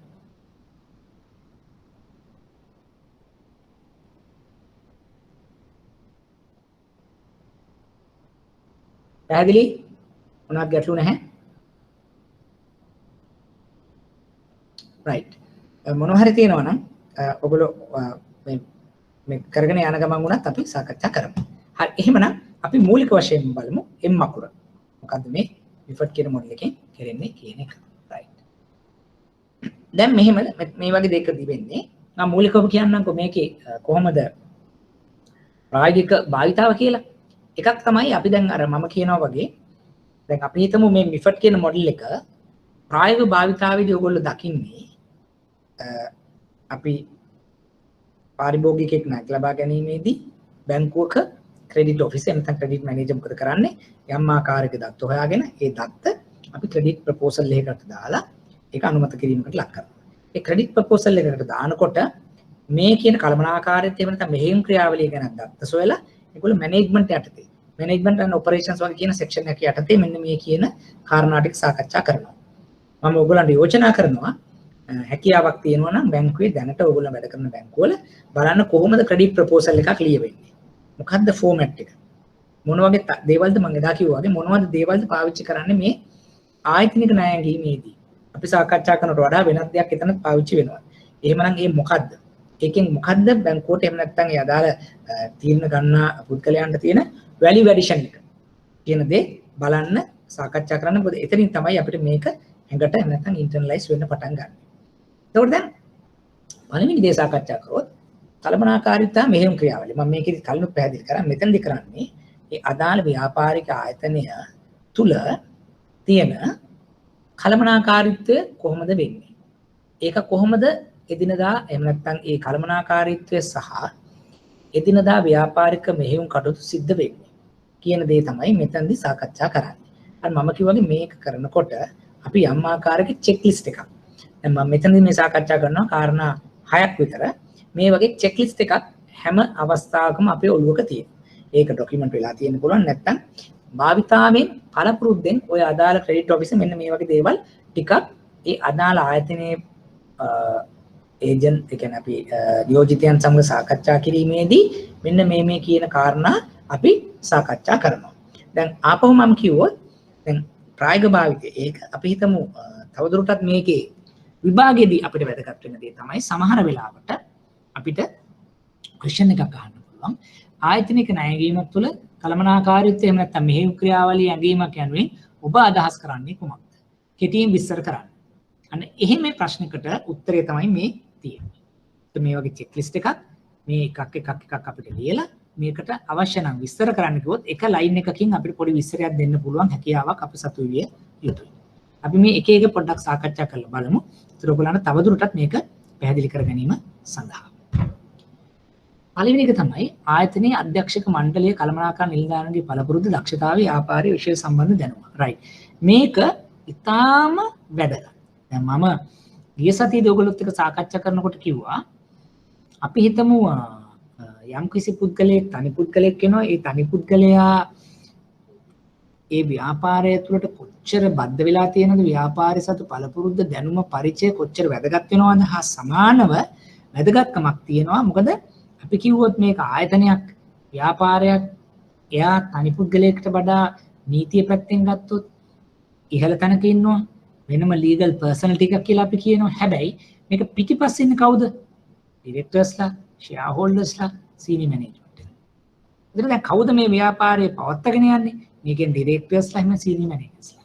ඒතර ඒගොල්ලන්ගේ දැනුම පළපුරුද්ද ක්‍රියාකාරීත්වය එහෙම නැත්නම් අත්දැකීම් ගොඩක් වැදගත් වෙනවා මේ ව්‍යාපාරය ඉදිරියට යන්න. ඒතර අපි මොකද කරන්නේ? ඒ අදාළ ව්‍යාපාරයේ පිටිපස්සේ ඉන්නේ කවුද? ඒගොල්ලන්ගේ තියෙන විස්තරවල වටිනාකම නැත්නම් ඒ විස්තර මොනවද? ඒක මේ ව්‍යාපාරයට අදාළ වෙන්නේ කොහොමද කියන දේ මැන ගැනීම තමයි පළවෙනි දේ. දැන් මම උදාහරණයකට කිව්වොත් අපිට සමහරවිට පාරිභෝගිකයෙක් වෙන්න පුළුවන්, ණයලාභියෙක් වෙන්න පුළුවන්. එයා ඊටාම දක්ෂ ව්‍යාපාරිකයෙක් වෙන්න පුළුවන්. අපි හිතමුකෝ තේ ශාස්ත්‍රයේ. ටී ෆැක්ටරිස් 3-4ක් තියෙනවා. එතකොට ඒ ඉඩම් යම් ප්‍රමාණයක් තියෙනවා. එතකොට බ්‍රෝකර්ස්ලත් එක්ක එහෙම ගත්තොත් ඉතා හොඳ සම්බන්ධතාවයක් තියෙනවා. එතකොට සමිති සමාගම් එහෙම නැත්නම් එක ට්‍රේඩ් ඇසෝසියේෂන් වල නියුත් වෙලා ඉන්නවා. ඒ ව්‍යාපාරය තුළ ඉතා ඉහළ අපි කියනවා වත්කම් ප්‍රමාණයක් එහෙම නැත්නම් කියනවා නෙට්වර්ක් එකක්. එතකොට සෑහෙන ධාරිතාවක් තියෙන ඉතින් එතකොට බැලුවම ඉතාම ඉහළ ගණයේ ව්‍යාපාරිකයෙක් සහ ව්‍යාපාරික ආයතනයක් සහ පළපුරුද්දක් තියෙනවා මේ ටී සෙක්ටර් එක සම්බන්ධයෙන්. ඒගොල්ලෝ අපෙන් ඇවිල්ලා ණයක් කිලිනවා. අපි හිතමු 5 star hotel එකක් යම් කිසි ප්‍රදේශයක යොදන්නට. එහෙම නැත්නම් අලුතෙන් හදන්න. දැන් ඔතනදී අපිට තියෙන ගැටලුව තමයි දැන් ටී සෙක්ටර් එක පිළිබඳ ඉතා ඉහළ පරිණතභාවයක් පළපුරුද්දක් දක්ෂතාවයක් තිබුණට හොටෙල් ට්‍රේඩ් එක සම්බන්ධයෙන් මේගොල්ලන්ගේ පළපුරුද්ද බිඳුවයි. නිල්. දැන් මොකක්ද එහෙනම් තියෙන්නේ? අනිවාර්යයෙන්ම අපිට එනවද නැද්ද කළමනාකාරීත්වය පිළිබඳ ගැටලුවක්. අපිට එනවා කළමනාකාරීත්වය පිළිබඳ ගැටලුවක්. දැන් මෙතනදී අපේ පළවෙනිම කන්සර්න් එක තමයි ටී එක සම්බන්ධයෙන් ඉතා ඉහළ හිටියත් අපිට ගැටලුවක් වෙන්න පුළුවන්. මොකද්ද? හොටෙල් ඉන්ඩස්ට්‍රි එක සම්බන්ධයෙන්. එතකොට අපිට සමහරවිට ඒ රීසන් එකම ඇති මේ ණය තවදුරටත් ඉදිරියට පවත්වාගෙන යෑමේ නොහැකියාව. එතකොට ඔයාලට හිතෙන විදිහට මොකද්ද මේකට තියෙන සොලියුෂන් එක? මොකද්ද දැන් අපිට දැන් මේකෙන් ගත්තොත් එක්ස්පීරියන්ස් එකක් නැහැ. එහෙමනම් අපිට කරන්න බෑ කියන අදහස තමයි මෙතනදී තියෙන්නේ. මොකද්ද මේකට අපිට යෝජනා කරන්න පුළුවන්? අර මම කියපු සමහර කාරණාත් එක්ක බැලුවම තව මොකද්ද යෝජනා කරන්න පුළුවන් මෙතනදී? මොකද්ද අපිට කළ හැකි? අපි කොහොම මෙයාගේ ගොඩාක් නෙට්වර්ක් සම්බන්ධතා තියෙන කට්ටිය ඉන්නවා. ඒ වගේම තමයි මේ ව්‍යාපාරය තුළ නමක් හදාගෙන තියෙන කට්ටිය. ඒ වගේම තමයි මම කිව්වාගේ ඇසෙට් බේස් එක එහෙම නැත්නම් නෙට්වර්ක් එක එහෙම නැත්නම් යම් විශාල ප්‍රමාණයේ ධනයක් රැස් කරගත්ත කට්ටියක් වෙන්න පුළුවන්. ඒ වගේම තමයි ටී කියන්නේ බිස්නස් එක්ස්පීරියන්ස් එක ඉතා ඉහළ මට්ටමක තියෙන ව්‍යවසායකයන් ප්‍රමාණයක් විය හැකියි. දැන් මොකද්ද මෙතනදී එහෙනම් අපිට කරන්න ඕනේ? conditional experience තියෙන කට්ටියගේ business. මොකද්ද මෙතනදී අපිට කළ හැකි? මොකද්ද අපිට යෝජනා කරන්න පුළුවන්? මොකද මේක අපිට පැහැදිලිව හොටෙල් එකක් දාගන්න අපිට අමාරු වෙනවා එක්ස්පෝෂර් එකක් නැති නිසා. මොකක්ද අපිට කරගන්න පුළුවන්? මෙහෙම දෙයක් කිව්වොත් දැන් අපිට හැකියාවක් තියෙනවා නම් ඒ අදාළ ව්‍යවසායකයන්ට කියන්නට ඔයගොල්ලොන්ට පුළුවන් නම් වෙනම මැනේජ්මන්ට් එකක් හරහා හොටෙල් එක රන් කරන්න. එහෙම නැත්නම් හොටෙල් එක හදනවා. හදලා අපි කියන එකේ මැනේජ්මන්ට් එක වෙනම හොටෙල් චේන් එකකට දෙනවා. දැනට ලංකාවේ ඉහළ මට්ටමේ තියෙන හොටෙල් චේන් එකකට ඒගොල්ලන්ට කරන්න දෙන්න පුළුවන්. ඒ සොලියුෂන් එකේදී මොකක්ද අපිට තියෙන රිස්ක් එක අඩු වෙනවද වැඩි වෙනවද? රිස්ක් එක අඩු වෙනවා. මොකද කළමනාකාරීත්ව දැනුමක් නැති වුණාට හොටෙල් ශාස්ත්‍රය සම්බන්ධයෙන් මේගොල්ලන්ගේ තියෙන මූල්‍ය තත්ත්වයක් එක්ක ඒගොල්ලන්ට හැකියාවක් තියෙනවා. ඉහළ කළමනාකාරීත්වයක් ව්‍යාපාරික දැනුමක් පළපුරුද්දක් තියෙන හොටෙල් ශාස්ත්‍රයේ ඉහළම ඉන්න කළමනාකරුවන් පිරිසක් බඳවාගෙන මේ 5 star හොටෙල් එක රන් කරන්නේ.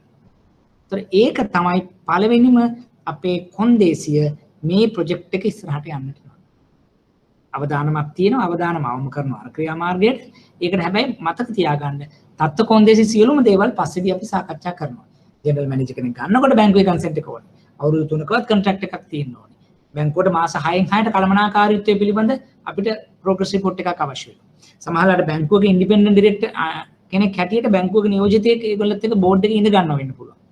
ඒවා තමයි කොන්දේසි. මොකද අපි බලන්න ඕනේ මේ දැන් ටී සෙට් එකේ එක්ස්පර්ට් බට් හොටෙල් සෙට් එකේ නොවිස් කෙනෙක්, අලුත් කෙනෙක්. එහෙමනම් අපි කොහොමද ඒ කියන වොයිඩ් එක, ඒ කියන වෘත්තකය කොහොමද සපුරගන්නේ කියලා. පැහැදිලිද? ඒතර ඔන්න ඔය වගේ දෙයක් තමයි අපි මේ කළමනාකාරීත්ව නැත්තම් මෙහෙයුම් ක්‍රියාවලිය තුලදී බලාපොරොත්තු වෙන්නේ සහ අපි අනුගමනය කරන්නේ ඇඟීමක් සිදු කරන අවස්ථාවකදී. අපි ඊළඟට ගත්තොත් කළමනාකරණයේ ව්‍යුහය මැනේජ්මන්ට් ස්ට්‍රක්චර් එක කොහොමද වෙන්නේ? টপ ඩවුන් එකක්ද? එහෙම නැත්නම් ඩවුන් ටු টොප්ද? එහෙම නැත්නම් අපි කොහොමද කමියුනිකේෂන් එක සිද්ධ වෙන්නේ? ෆන්ක්ෂනල් හැටියට තියෙනවද? තනි පුද්ගලයෙක් නැත්නම් ඩිරෙක්ටර් චෙයාමන් අපි ගත්තොත් පවුලේ අය විතරද ඩිරෙක්ටර් බෝඩ් එකේ ඉන්නේ? නැත්නම් වෙනත් ලේබර්ස්ලාගේ එහෙම නැත්නම් ඒගොල්ලන්ගේ රෙප්‍රසන්ටේෂන් එකක් තියෙනවද? ඒ කළමනාකරණයේ ව්‍යුහය එක එකකට එක්ස්පර්ට් වෙච්චි කට්ටියද මේක රන් වෙන්නේ? ඩිරෙක්ටර්ස් කරත් director finance, director marketing, director legal ඒ විදිහට ඒගොල්ලන්ගේ එක්ස්පර්ට් එකක් තියෙන විදිහක්ද? එතකොට ඒ පිළිබඳ අපිට දැනුමක් අවශ්‍ය වෙනවා. එහෙම නැත්නම් අපි අර කිව්වාගේ එකම කට්ටියක් පවුලේ කට්ටියක්ම තමයි කම්පැනි එකක් වුණාට සියලුම තීරණ අරගෙන යන්නේ. නමුත් ඒක සමහර වෙලාවට සාර්ථක නොවෙන්නට පුළුවන් මේ තියෙන තරඟකාරීත්වය, මේ තියෙන වෙනස් වීම සම්බන්ධයෙන්. ඒතර ඒ පිළිබඳ අපි යම්කිසි තක්සේරුවට මේ අවශ්‍යතාවයක් තියෙනවා. ඊළඟට තීරණ ගැනීමේ පුද්ගලයා මත ප්‍රවේශ වීම, access to seniors කියනවා, access to decision makers කියනවා. ඒ කියන්නේ දැන් අපි හිතමු දැන් යම්කිසි ආකාරයක තීරණයක් ගන්නකොට පහළ ඉන්න කෙනෙකුට ඒක පිළිබඳ ගැටලුවක් තියෙනවා නම් ඒ අදාළ තීරණය ගන්නා පුද්ගලයාට ඒ පිළිබඳ දැන්වීම සඳහා දවසක් දෙකක් තුනක් හතරක් යනවා නම් සමහරවිට කිසි වැඩක් නැති වෙන්න පුළුවන්. මොකද ග්‍රවුන්ඩ් ලෙවල් ඉන්ෆර්මේෂන් එකක් ඉහළ මට්ටමකට යන්නට කාල සීමාව වැඩි වෙනවා නම් අපිට සමහර වෙලාවට ඒක අපි කියනවා වයිබ්‍රන්ට් නෑ ඕගනයිසේෂන් එක. හරි සමහරවිට උඩින් ගන්න දේ කරන්න කියලා ඉවරලා යනකොට ඊට වඩා වෙනස් තමයි ග්‍රවුන්ඩ් ලෙවල් රියැලිටි එක.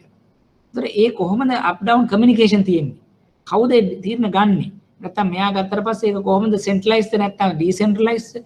අනිත් අයට තීරණ පිළිබඳ යම් කිසි කතා කිරීමේ හැකියාවක් තියෙනවද? ඒව වෙනස් කරන අවස්ථාවන් මොනවද? ඒක ගොඩක් වැදගත් වෙනවා කොහොමද කළමනාකාරීත්වය සහ මේ මෙහෙයුම් ක්‍රියාවලියේදී ඒ දිනදා කටයුතු සිද්ධ වෙන්නේ කියලා. ඊළඟට ආයතන උපාය මාර්ග. දැන් අපි ස්ට්‍රැටජිස් ගැන අපි සාකච්ඡා කරමු. මේ ස්ට්‍රැටජිස් අපි හදන්න පුළුවන්. ස්ට්‍රැටජිස් හදනවා. හැබැයි මේ ස්ට්‍රැටජි ඉම්ප්ලිමන්ට් කරන්නේ කොහොමද කියන එක ගොඩක් වැදගත්. හරි අපි දැන් එකතු වෙලා සමහරලාට මාස ගණන් අරගෙන අපි හදනවා ස්ට්‍රැටජි එක. මෙන්න මේ විදිහට ස්ට්‍රැටජි එක වෙන්න ඕනේ කියලා. හැබැයි ස්ට්‍රැටජි එක කරාට වැඩක් නැහැ. ඒක ඉම්ප්ලිමන්ට් කරන්නේ කොහොමද? ඒක ගොඩක් වැදගත්. අපිට ඉම්ප්ලිමන්ට් කරගන්න බැරි නම් අපිට සමහරවිට කිසිම තේරුමක් නැහැ මේ හදන ස්ට්‍රැටජි එක. right? ඊළඟට පරිසර තත්ත්වවල වෙනස් වීම වලට කළමනාකාරීත්වය කොහොමද කොච්චර සංවේදීද? සෙන්සිටිවිටි එක කොහොමද? දැන් ඒගොල්ලන්ට තේරෙනවා නම් අපි හිතමු ව්‍යාපාරයේ තුල ව්‍යාපාරයෙන් පිටත වගේ වෙනස් වීම සිද්ධ වෙන්න පුළුවන්. නැත්නම් අපි කියනවා වගේ ඔය AC rooms ඇතුළේ ඉඳන් ඔක්කොම තීරණ ගන්නවා. හැබැයි ඊට මෙහෙ පිටින් ගත්තොත් ලේබර්ස්ලගේ තත්ත්වය, ඔපරේෂනල් කැපැසිටි එක, ලේඅවුට් එක, හරි එහෙම නැත්නම් ස්ටොක් ලෙවල්ස් ගැන කියන්නේ ඒ බේසික් දේවල් ගැනවත් කළමනාකාරීත්ව දැනුමක් නැත්තම්. ඒතකොට ඒගොල්ලන්ට ඕනේ අවශ්‍ය වුණොත් සමාජලාවට මුදල්ම නම් හරි at any cost මොන හරි දෙයක් නම් නිෂ්පාදනය කරලා කෙරෙන්න ඕනේ. ඒතකොට ඒක ඇත්තට හොඳ මැනේජ්මන්ට් ස්ටයිල් එකක් නෙවෙයි. ඒ නැත්තම් අපි හිතමුකෝ ලේබර්ස් එහෙම නැත්තම් ඒ තියෙන ගැටලු අතෙන්ට අරන් යනකොට තියෙන ගැටලු निराකරණය වෙන්නේ නැත්තම් නම් වෙලෙම ප්‍රශ්න ටිකක් නම් ඒතකොට සංවේදී නැහැ টොප් මැනේජ්මන්ට් එක. ඒක තමයි ඒ වගේම තමයි අපි වෙළඳපළ එහෙම නැත්තම් තාක්ෂණය නැත්තම් රජයේ සමහරලාට වෙනස් වීම සිදු වෙනවා එළියේ. ඒව ගැන දැනුමක් නැත්තම් ඒවා පිළිබඳ යම් ආකාරයක උත්තර දෙන්න එහෙම නැත්තම් වෙනස් කරන්න සූදානම් නැත්තම් එහෙම නැත්තම් කස්ටමර් ටේස්ට් ප්‍රෙෆරන්සස් අනුව අපි වෙනස් වෙන්නේ නැත්තම් අපි කියන සංවේදී මදි. එහෙමනම් දිගු ගමනක් යන්නට බෑ. හරි. ඒවා එතකොට අපි බලනවා මේ කළමනාකාරීත්ව මෙහෙයුම් ක්‍රියාවලියේදී බලන මේ සාධක ගැන තමයි අපි මේ සාකච්ඡා කරන්නේ. ඊළඟ ආයතනයක් හැටියට අර්බුද අපි කියනවා ක්‍රයිසිස් වෙන්න පුළුවන්. ඒක කියන ක්‍රයිසිස් මැනේජ්මන්ට් කියලා. ඒක සමහරට අභ්‍යන්තරික වෙන්න පුළුවන් බාහිර වෙන්න පුළුවන්. උදාහරණයක් ගත්තොත් මේ දවස්වල අපි කවුරුත් නොහිතපු ආකාරයේ අර්බුදයක් අපිට ආවා. ඒක දේශීය විදේශීය විවිධ මට්ටම් වලින් ආවා. දැන් මේ වගේ වෙලාවක ආයතනයක් කොහොමද මූණ දීලා තියෙන්නේ? මේක සමහරට ජීවිතේ පළවෙනි පාරට හැමෝටම ආපු එකක්. ඒ වෙලාවේ අපි මොන වගේ තීරණද ගත්තේ? අපි ගත්තොත් payment අපි તો salary cut එකක්ද? එහෙම නැත්නම් අපි expansion අඩු කරාද? product නැවැත්තුවාද? එහෙම නැත්නම් අපි ගාව තියෙන සමහර වෙලාවට තියෙන layout වෙනස් කරලා වෙන වෙන products වලට ගියාද? innovations මොන හරි කරාද? හරි එහෙම නැත්නම් බැංකුත් එක්ක කතා කරලා අපි අපේ තියෙන කියන මූල්‍ය පිරිවැය අඩු කර ගන්නට කටයුතු කරාද? එහෙම නැත්නම් අපේ සමහර සප්ලයර්ස්ලා දැන් සමහර රටවල බැරි වෙනකොට සමහර රටවල පුළුවන් වෙනකොට අපි ඒක වෙනස් කරලා තීරණ ගත්තද? right. අන්න ඒක ආකාරයේ අපි හිතනවා ආයෙකට මොන දීමේ හැකියාවක් ඒගොල්ලන්ට තිබුණාද? ඒතර එහෙම නැති වුණොත් ඒගොල්ලෝ වෙන දෙයක් වෙනවා කරන්න දෙයක් නැහැ. ඉතින් මෙන්න මේකයි කියලා ඉවර වෙලා සියලුම දේවල් අතහැරලා ඉන්න කට්ටියක්. ඒතර අන්න ඒ ආකාරයට අපි කාරණා සාකච්ඡා කරන්න ඕනේ. ඒතර දැන් අර මම මේ කිව්වාගේ දැන් මේක ප්‍රායෝගිකව පහසු නැහැ. චෙක්ලිස්ට් එකක් තිබුණාට කස්ටමර් ගාවට ගිහිල්ලා මේක කොහොමද මේක කොහොමද මේක කොහොමද කියලා අහගෙන යන්නට බෑ. අපි දක්ෂ වෙන්න ඕනේ. මම කළමනාකරුවන් නැත්නම් ක්‍රෙඩිට් ඔෆිසර්ස්ලා හැටියට නිලධාරීන් හැටියට මේ තියෙන ප්‍රශ්න මේ තියෙන සැකසුම් මේ පිළිබඳ තියෙන උපාය මාර්ග අදාළ පාරිභෝගික කාණ්ඩත් එක්ක කතා කරලා අපි දැනුම නැත්නම් අපි විස්තර රැස් කරගෙන අපි ඊළඟට මොකද කරන්නේ? ඒ අනුරූපීව අපි තීරණය ගන්නවා කොහොමද මේ අදාළ ආයතනයේ කළමනාකාරීත්ව හැකියාව. එහෙම නැත්නම් ඒක කොහොමද කළමනාකරණය එහෙම නැත්නම් ගැටලු निराකරණය කරන ප්‍රමාණය විදිහ අපි සාකච්ඡා කරනවා. ප්‍රශ්නයක් තියෙනවා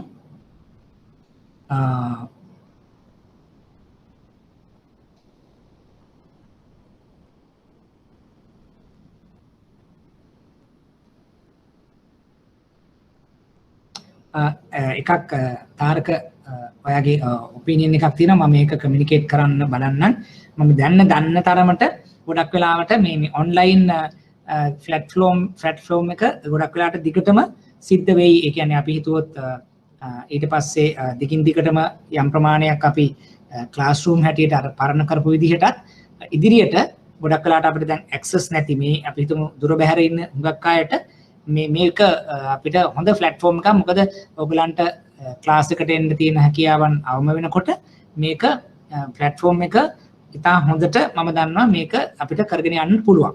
දැන් මේක අපි හැමෝටම අලුත් එක්ස්පීරියන්ස් එකක් වුණාට පළවෙනි සති දෙක තුනේදී අපි යම් ගැටලු තිබුණාට දැන් ඉදිරියට මේක සෑහෙන දුරට මම හිතනවා කරගෙන යන්න පුළුවන් ඉනිෂියේටිව් එකක් හැටියට ඉදිරියේදී මම හිතනවා මේක කන්ටිනියු වෙයි. IBSL එකේ ඒ විදිහට තමයි අපි දැනුවත් කරලා තියෙන්නේ. ඔයගේ පොයින්ට් එක මම නෝට් කරා. මම ඒ විදිහට අදාළ බලධාරීන් දැනුවත් කරන්නම්.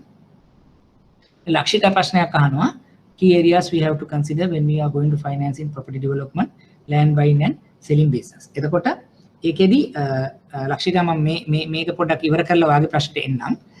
අපි දැන් සාකච්ඡා කරේ මෙතනදී ආයතනික ණය ගැනීම යටතේ පළවෙනි කළමනාකාරීත්වය මෙහිම් ක්‍රියාවලිය කියන දේ මොකද්ද?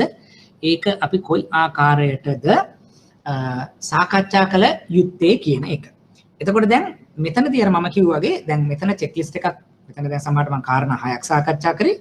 ඔක ඉතා ඉහළ ප්‍රමාණයේ කාරණා ප්‍රමාණයක් අපිට ලබා ගන්නට පුළුවන්. හැබැයි මේ කාරණා කොයිතරම්ද නැද්ද කියන දේ තීරණය වෙනවා අපි මේ අදාළ පාරිභෝගික කාණ්ඩේ මොකද්ද කොහොමද ඒගොල්ලන්ගේ ස්ට්‍රක්චර් එක තියෙන්නේ කියලා. දැන් මේ සාකච්ඡා කරපු කියන කාරණා තවදුරටත් අපිට වළංගු වෙනවා. හැබැයි මතක තියාගන්න දැන් මේක විතරක් අපිට මදි.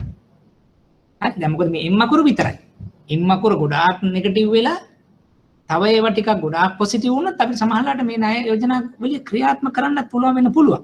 අර මම කලින් කිව්වේ කේවල ණය යෝජනා ක්‍රමයකදී පුද්ගලයෙක් ඉන්නවා එයාගේ ණය ආපසු ගෙවීම හැකියාව එහෙම නැත්නම් අපි කියනවා එයාගේ debt repayment එක ගොඩක්ම නෙගටිව් NPL.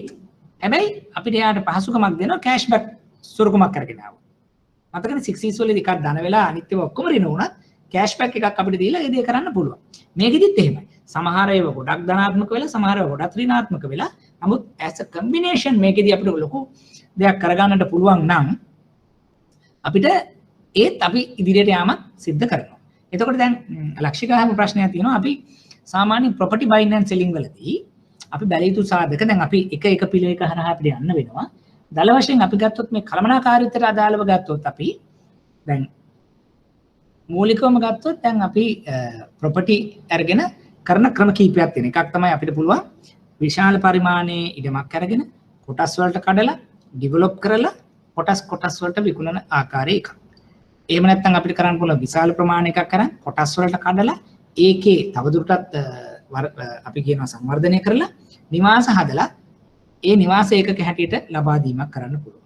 තුන්වෙනුව අපිට පුළුවන් ඉඩමක් ගන්නවා ඒ ඉඩම යම් ආකාරයකට පාවිච්චි කරලා ඒක අපි අපාර්ට්මන්ට්ස් හැටියට හදලා ඒවා විකනා මෙලිමේ එහෙම නැත්නම් ක්‍රමවේදයක් තියෙනවා. ඔය ආකාරයට තමයි ඉඩමක් අරගෙන ඒක බයින් ඇන්ඩ් සෙලින් කියන බිස්නස් එක දක්වා කරගෙන යන්නේ. දැන් මම ඉදිරියටත් එක පිළිවෙලක හරහා සාකච්ඡා කරන ගමන් අපි බලමු දැන් ඒ උදාහරණය අපිට ලැබෙච්ච නිසා හොඳයි. අපි කොහොමද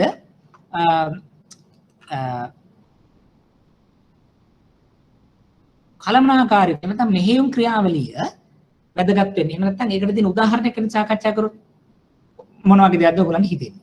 අපි හිතමු අපි සාකච්ඡා කරා බයින් ඇන්ඩ් සෙලින් බිස්නස් එක කියලා ගමු. ලෑන්ඩ් ගන්නවා, ඩෙවලොප් කරනවා, කොටස් වලට කඩලා විකුණනවා. රයිට්. ඒකෙදි අපි ගත්තොත් මූලික වශයෙන්ම අපි කිව්වා කොහොමද මේගොල්ලන්ගේ එක්ස්පීරියන්ස් එක. ඒ ට්‍රේඩ් එකේ කොච්චර කල් මේගොල්ලෝ හිටියද? නැත්නම් ඒ පිළිබඳ දැනුම කොහොමද?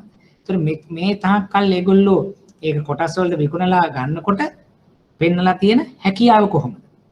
මම කියන්නේ වෙළඳපළ නෙවෙයි කළමනාකරන හැකියාව. ඊළඟට මෙහෙයුම් ක්‍රියාවලිය ගත්තොත් ඒක ගත්තොත් සෙන්ට්‍රලි ඔපරේට් වෙන දැන් අපි තුන් කොළඹ තියෙන ඔෆිස් එකෙන් නම් සීලම දේවල් සිද්ධ වෙනවා. එහෙම නැත්නම් ශාඛා වලින් තියෙනවා ඒ වෙනුත් යම් කිසි ආකාරයකට ඔපරේට් වෙනවා. කොයි ආකාරයකටද නීති අංශය ක්‍රියාත්මක වෙන්නේ? කොහොමද වැලියුේෂන් එක ක්‍රියාත්මක වෙන්නේ? එතකොට ඉන්ෂුරන්ස් වගේ දේවල් කොහොමද ක්‍රියාත්මක වෙන්නේ? මාකටිං වගේ දේවල් කොහොමද ක්‍රියාත්මක වෙන්නේ? කවුද මේකේ තීරණ ගන්න? අපි ගත්තොත් උදාහරණයකට ලෑන්ඩ් බයින් ඇන්ඩ් සෙලින් ගන්නකොට එක්කෙනෙක් ඉන්න ඕනේ ඩිරෙක්ටර් කෙනෙක් හැටියට හෝ කෙනෙක්. එයා තමයි අලුත් ලෑන්ඩ්ස් හොයලා ඒවේ තියෙන වටිනාකම් බලලා සුසුකම් බලලා හරි කම්පැනිට කියන මෙන්න මේවා අපිට ගන්න තියෙනවා.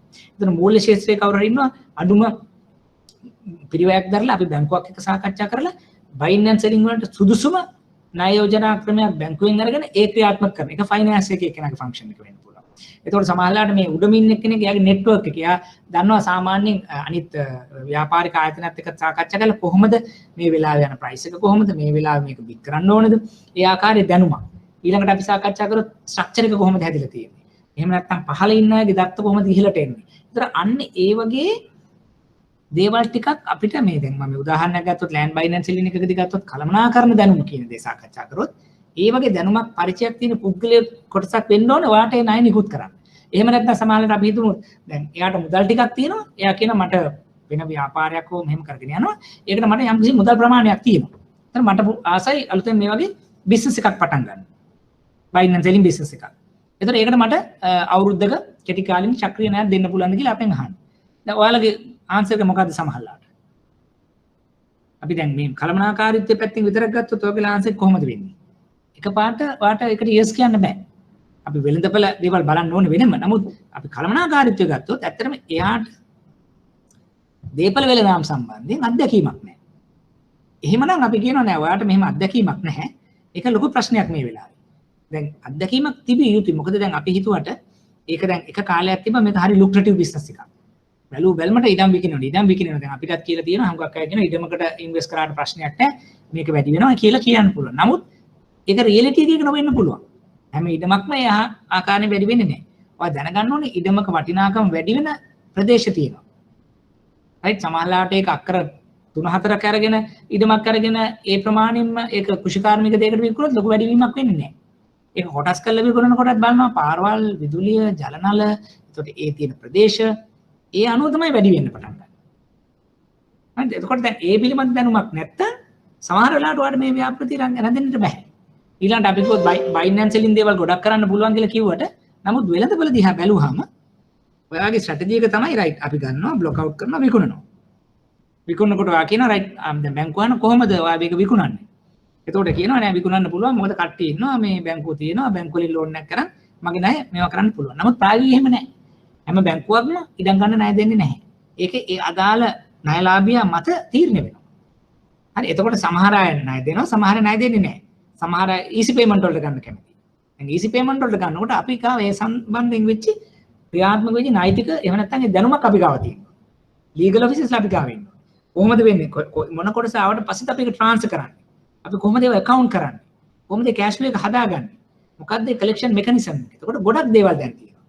දැන් මේ සියලු දේවල් ඔයා දැනගන්නට ඕනේ. ඔයා මේ පිළිබඳ පරිණත වෙන්න.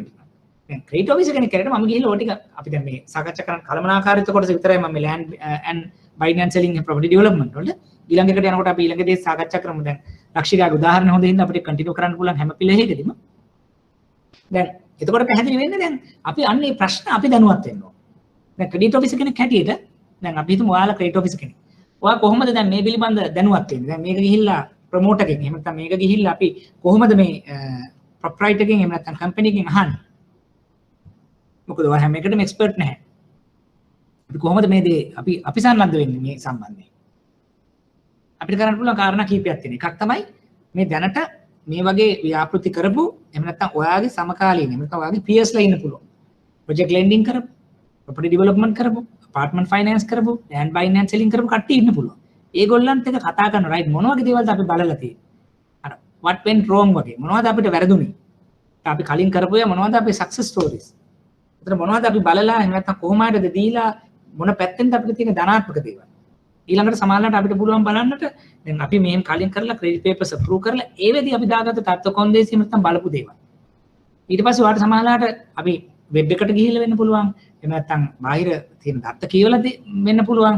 ලංකාවේ දැනට කවුද top apartment buildersලා? top property developersලා? නැත්නම් මොනවද concentrated areas? අපි තුමු outside western province ගත්තොත් කොහෙද මේක වැඩිපුර යන්නේ? රත්නපුර වෙන්න පුළුවන්, කළුතර වෙන්න පුළුවන්, නම්පහ වෙන්න පුළුවන්. right ඒ මොන pockets කොහොමද මේක ගිහිල්ලා තියෙන්නේ? ඒතර ඒ පිළිබඳ දැනුමක් ඔයා දැනගන්න ඕනේ. ඒ දැනගෙන තමයි ඔයා ගිහිල්ලා ප්‍රොමෝටර් වෙන්න නැත්නම් ඩිරෙක්ටර්, කම්පැනි රෙප්‍රසන්ටේටිව් හම්බෙන්නේ. දැන් මේක ලේසි නැහැ. දැන් මම කිව්වේ දැන් අපි මේ චෙක් ලිස්ට් එකකදී අපි මේ කාරණා ටික දැනගන්න එක හරි. හැබැයි මේ කාරණා වලදී අපි ගිහිල්ලා අහනකොට දැන් එයාගෙන් ප්‍රශ්නයක් දෙකක් තුනක් අහනකොට එයා කියන දෙයට අපි ප්‍රතිඋත්තර දෙදී එයාගෙන් මේ තොරතුරු ගන්නට ඕනේ. right දැන් අර මම කිව්වාගේ මං ගාව සල්ලි තියෙනවා and මට පුළුවන් property develop කරන්න. ඒතර අපි අහන right ඔයාගේ මොකද්ද project pipeline එක? ඔය මොන වගේ වලද යන්නේ?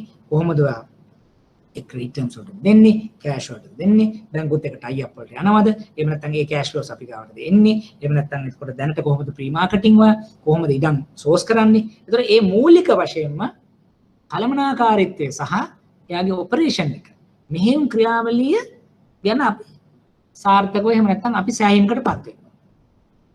right එහෙමනම් පමණයි මේ ආකාරයේ ණය මුදලක් එහෙම නැත්නම් කෙටි කාලින චක්‍රීය ණය ලබා දීමට අපිට හිතන්නට හරි පුළුවන් වෙන්නේ. right අපි මම හිතනවා යම් ප්‍රමාණයකට පැහැදිලි ඇති ලක්ෂිකා පළවෙනි පිළ එක අපි සාකච්ඡා කරන්නේ. අපි ඊළඟ එකට එනකොට මේ උදාහරණ වර්ගෙන් තවදුරටත් සාකච්ඡා කරමු. එතකොට අපිට කාරණා ටිකක් හොයාගන්නට පුළුවන්. right අපි ඊළඟට ගත්තොත් ආයතනික ණයගීමේදී දෙවෙනි එක අපි හැටියට ගත්තොත් කර්මාන්ත සහ වෙළඳපොළ industry and market එකත් හරි වටිනවා. දැන් අපි සාකච්ඡා කරන්නේ කර්මාන්ත වෙළඳපොළදී මෙන්න මේ ආකාරයට ඒක චෙක් ලිස්ට් එකක් තියෙනවා. දැන් අපි බලනවා මිෆට් එකේ එම් අකුර කරා ධනාත්මක දේවල් තියෙනවා ඍණාත්මක දේවල් තියෙනවා ඒක පැත්තකින් තියලා අපි ඊළඟට යනවා I industry and market I. එතකොට අපි ඒක අහන්නේ මෙන්න මේ වගේ ප්‍රශ්න. මොකද්ද? කර්මාන්තයෙන් මගින් ආර්ථිකමය බලපෑමක්. උදාහරණයක් ගත්තොත් කර්මාන්තේ නැත්නම් ඒ ඉන්ඩස්ට්‍රි එක එනතන් මේ ආකාරයේ ව්‍යාපාරයක් කරනකොට ඒකෙන් රටක ආර්ථිකයට බලපෑමක් තියෙනවද නැද්ද? අපි හිතමු අපි කරන්නට යන්නේ ලේබර් ඉන්ටෙන්සිව් ප්‍රොජෙක්ට් එකක්. අපි ගාමන්ට් එකක් උදාහරණයකට. ඒතර ගාමන්ට් එක අපි හිතනවා කෙලිනොච්චිය. අපි හිතමු පුත්තලම. එහෙම නැත්නම් අපි හිතමු මොනරාගල. ඒ වගේ තැනක තමයි අපි මේ කරන්නට යන්නේ. ඒතර මොකද්ද මේකේ මූලිකම දේ? විශාල ප්‍රමාණයේ රැකියා ප්‍රමාණයක් බිහි වෙනවා. ඉතා හොඳ දායකත්වයක් ආර්ථිකයට සිද්ධ වෙනවා. මොකද ඒ වගේ ප්‍රදේශවලට යනකොට ඒ වෙළඳපොළ එහෙම නැත්නම් ඒ කියන යම් ප්‍රමාණයක වෙළඳපොළක් ඒකට යම් කිසි දෙයක් සැපයීම සම්බන්ධයෙන් යම් කට්ටියක් ඉදිරියට එන ඔන්ටර්ප්‍රෙනියර්ස් ව්‍යවසායිකයෝ ටිකක් එන්න පුළුවන්. රැකියා යම් කිසි ප්‍රමාණයක් බිහි වෙන්නට පුළුවන්. ඒතර ඒක නිසා අනිකුත් යම් කර්මාන්ත එහෙම නැත්නම් අපි කියනවා ඉන්ෆ්‍රාස්ට්‍රක්චර් ඒ ඩෙවලොප්මන්ට්ස් වෙන්න පුළුවන්. එතකොට ආර්ථිකයට බලපෑමක් තියෙනවා. අපි තුන් හොටෙල් එකක් අපි තුන් පුත්තලම් පැත්තට මන්නාරම් පැත්තට එහෙම නැත්නම් බැටික්ලෝ පැත්තට අපි හොටෙල් එකක් අරන් යනවා 5 star හොටෙල් එකක්. අපි කරලා සමහරට මැරියට් ඒ වගේ මොන හරි චේන් එකක් එනවා මේක මැනේජ් කරන්නට. දැන් මොකද වෙන්නේ? සමහරවිට මේක නිසාම මැරියට් වගේ චේන් එකක් මේකට සම්බන්ධ වෙච්ච නිසාම විදේශ වෙළඳපොළක් අපි කතා කරන ටුවරිස්ලා ඒ වගේ තැනකට යනවා. ඒක නිසා රට ඒ වගේ මේ ආර්ථිකය ඒ වගේම ඒ අවට ප්‍රදේශය ඉහළ තලයකට එන්නට පුළුවන්. එතකොට දැන් අපි බලන්න ඕනේ මේ ව්‍යාපෘතිය එහෙම නැත්නම් මේ ණය ලබාගෙන මෙයා මොනවද කරන්නේ? මේ කර්මාන්තයකට ආර්ථික බලපෑමක් තියෙනවා. තව අවස්ථාවක වෙන්න පුළුවන්. දැන් ඔය ලේබර් ඉන්ටෙන්සිව් නෙවෙයි නැත්නම් ඔටෝමේෂන් එකක්. දැන් ඒ වගේ එකක් සමහරලාට ආවොත් ඒක ගිහිල්ලා අපි හිතමු ඒක හැදෙනවා නම් ඔය මම කියන ප්‍රදේශවල ඒක ආර්ථිකයට ලොකු ඉම්පැක්ට් එකක් එන්නේ නැහැ ලේබර් පැත්තේ. රැකියා පැත්තේ. නමුත් වෙන විදිහකට අපිට එන්න පුළුවන්. ඒතකොට ඒක අපි දැන් කොළඹ මොන හරි එක පිට වුණා කියලා හිතන්න. සමහරලාට ආර්ථිකීය බලපෑමක් එන්නට පුළුවන් විදේශ විනිමය ලබා ගන්නට. හරි එහෙම නැත්නම් අපි විදේශ වලින් ආනයනය කරන යම් කිසි දෙයක් අඩු කරන්නට මේ දේ කරන්නට පුළුවන්. right එතකොට කර්මාන්තයක් නිසා IT ඉන්ඩස්ට්‍රි එක වෙන්න පුළුවන්. BOP එකක් වෙන්නට පුළුවන්. හරි එහෙම නැත්නම් තවත් යම් කිසි මැනුෆැක්චරින් එකක් නිෂ්පාදනයක් වෙන්න පුළුවන්. ඒක නිසා ආර්ථික බලපෑමක් තියෙනවද නැද්ද කියන දේ අපි සාකච්ඡා කළ යුතුයි. ඊළඟට කර්මාන්තයේ වර්ධන වේගය. ඒ කියන්නේ ඉකොනොමික් අපි කියනවා මාකට් ඩෙවලොප්මන්ට් එකයි මාකට් ග්‍රෝත් එකයි. ඒක වටිනවා. දැන් අපි හිතමුකෝ මොනවා හරි මේ ඉන්ඩස්ට්‍රි එකක් හරි මාකට් එකක් ගැන කතා කරනවා. ඒකේ ග්‍රෝත් එකක් නැත්තම් ඒක ස්ටැග්නේට් නම් අපි කළ වැඩක් නැහැ. අපි හිතනවා දැන් වෙළඳපොළ ගත්තොත් දේශීය විදේශීය දෙකේම මේ මාකට් එක ඩයින් ග්‍රෝ වෙන්නේ නැහැ. එහෙනම් අපි අතර මේක මෙහි කරගෙන වැඩක් නැහැ. උදාහරණයක් ගත්තොත් ඒ කාලේ අපි ගත්තා ටෙලිකමියුනිකේෂන් ඉන්ඩස්ට්‍රි වල ඇනලොග් ටෙක්නොලොජි එක. ඒ ටෙක්නොලොජි එකට මොනවා හරි අපි කරාට ඇනලොග් ෆෝන්ස් එන්න උනේ මොකද විදේශ වලින් ඒක නතර වෙනවා. දේශීය වුණත් ඒක අඩු වෙන්න පටන් ගන්නවා. ඒතකොට අපි මෙහෙ ගිහිල්ලා ඇනලොග් ෆෝන්ස් දාන කම්පැනියක් හදාගත්තම මෙහෙ වැඩක් නැහැ. දැන් ඩිජිටල් තමයි ඊට පස්සේ වෙන්න පුළුවන්. එහෙනම් අපි ඩිජිටල් කියන ඊරායකට මාරු වෙන්න පටන් ගන්නවා. ඒතර ඒ අදාළ ඉන්ඩස්ට්‍රි එකේ growth එක ඒක කොච්චර වටිනාකමක් තියෙනවද? ඊළඟ රාජ්‍ය ප්‍රතිපත්ති අනුග්‍රහය. එකක් ගොඩක් වැදගත්. ඒ කියන්නේ පවතින රජය වෙන්න පුළුවන්. නැත්නම් රජයේ ප්‍රතිපත්තිත් එක්ක මේ කියන කර්මාන්ත හෝ වෙළඳපළ යනවා. දැන් අපි උදාහරණයක් මේ දවස්වල අපි ගොඩක් වෙලාවට රජයේ තියෙන ප්‍රතිපත්ති තමයි අපි දේශීය ආර්ථිකයට මුල් තැනක් දෙනවා. විදේශ වෙළඳපළ විදිහට අඩු කරන විතර දේශීය දේවල් වැඩි කරන්න. එතකොට එහෙනම් සමහරවිට අපිට ටැක්ස් පැත්තෙන් වෙන්න පුළුවන්. අනෙක් කන්සෙෂන් පැත්තෙන් වෙන්න පුළුවන්. රජය හරහා දෙන බැංකු වලින් වෙන්න පුළුවන්. එතකොට අපිට පොසිටිව් එකක්. එහෙමනම් අපි ලබා දෙන්න ඇමසෝන් නිසා මේගොල්ලන් ලොකු දෙයක් කරන්න පුළුවන් මේ වෙළඳපොළ තුල. ඒ වගේම තමයි නෙගටිව් පැත්ත. ටැක්ස් ගහනවා නම් එහෙම නැත්නම් තව බදු අය කර ගැනීමක් කරනවා නම් වෙනත් වෙනත් බාධක තියෙනවා නම් ඒ නෙගටිව් සයිඩ් එක. ඒතර අපි දැනගන්න රයිට් ඔයා මේ වගේ ඉන්ඩස්ට්‍රීස් වලට යන්න හොඳ නැහැ. දැන් මේ දවස්වල ගත්තොත් එක්ස්පෝර්ට් මාකට් එක. නැත්නම් ටුවරිසම් පැත්තට. දැන් අපි ගත්තොත් 2000ක විතර 2000 ඉඳන් ගත්තත් අද වෙනකම් පහුගිය අවුරුදු 20ම ගත්තොත් ටුවරිසම් වගේ දෙයක් තමයි හැමදාම ලංකාවේ ඉස්සරහට ආවේ. පොඩි හැල හැප්පීම් මත අඩුපාඩු වුණත් අපි දකිනවා ඒක හොඳ growth sector එකක්. එතකොට අපිට පුළුවන් දැන් ඉකෝ ටුවරිසම් වෙන්න පුළුවන්, හෙල්ත් ටුවරිසම් වෙන්න පුළුවන්. එක එක ආකාරයට අපි විදේශ වෙළඳපළ වල තියෙන ටුවරිස්ට්ලට ඕන වෙන විදිහට මෙහි අපි වෙනස් කිරීම කරන්න පුළුවන්. ඒකට රාජ්‍ය ප්‍රතිපත්ති ධනාත්මකව බලපානවා. එතකොට අපි බලනවා රයිට් දැන් මෙයාගේ අපි මූලික අවස්ථාවේ ගත්තොත් අර ටුවරිස්ට් හොටෙල් එකක් දානවා. ඒ ටුවරිස්ට් හොටෙල් එක දානකොට තියෙන එක්ස්පීරියන්ස් අඩු වුණාට ඒක ඍණාත්මක දෙයක් වෙනවා. හැබැයි එයා කියනවා නෑ මට සල්ලි තියෙන නිසා මම හොඳ මැනේජ්මන්ට් එකක් කරගෙන මේක රන් කරමු. එතකොට ඕන මැනේජ්මන්ට් එකේ තියෙන ඍණාත්මක දේ යම් ප්‍රමාණයකට අඩු වුණා. ඒ වගේම අපි අහනවා රයිට් ඔය මොන වගේ දේවල්ද මෙතන ඔෆර් කරන්නේ? මොනවද රූම්ස්? නැත්නම් මොනවද තියෙන පහසුකම්? මොන වගේ ක්‍රවුඩ් එකක්ද? මොන රටවල කට්ටියද ඔය ගේන්න හදන්නේ? එතකොට එයා කියනවා රයිට් මම සාමාන්‍යයෙන් ගේනවා යුරෝපියන් ක්‍රවුඩ් එක. එහෙම නැත්නම් ජපනීස් කට්ටිය. එහෙම නැත්නම් චයිනීස් හයි එන්ඩ් කස්ටමර්ස්ලා. දැන් හරි. එතකොට මොකද වෙන්නේ? ඒගොල්ලෝ මෙතෙන්ට ගේන ක්‍රමවේදයක් මෙයාට හැදෙනකොට ඒකෙන් අපිට රටට වෙන බලපෑමක් තියෙනවා. විදේශ ආයෝජන වැඩි වෙනවා. විදේශ විනිමය වැඩි වෙනවා. මොකද ස්පෙන්ඩ් කරන්න ගොඩක් එන්නේ. නැත්නම් අර බෑක්පැකර්ස්ලා වගේ නෙවෙයි. දවස් 7ක් 8ක් 15ක් ඉන්න කට්ටිය තමයි මෙයා ගේන්න ප්ලෑන් කරන්නේ. ඒත් මෙයාගේ තියෙන අනිකුත් තියෙන කළමනාකරන හැකියාව නිසා ඒ දේ කරන්නට පුළුවන්. එතකොට රයිට් අර පැත්තේ ඍණාත්මකව නමුත් මේ පැත්තෙන් ධනාත්මක දෙයක් ගැන කතා කරනවා. එතකොට ඒ වගේම රජයෙන් මේක සම්බන්ධයෙන් යම්කිසි ප්‍රතිපත්තියක් හැටියට ගත්තොත් මේක ප්‍රොමෝට් කරන්න ඉන්නේ. එහෙනම් අර ඒ නෙගටිව් උනත් මෙහි පොසිටිව් උනත්. ඒතර අපිට මේ දෙක සම්බන්ධ කරලා අර තියෙන අවදානම අඩු කරගැනීමේ හැකියාව තියෙනවා. ඊළඟට අපි ගත්තොත් තාක්ෂණ මට්ටම්. අපි ඔය කියන අපේ ටෙක්නොලොජි එක.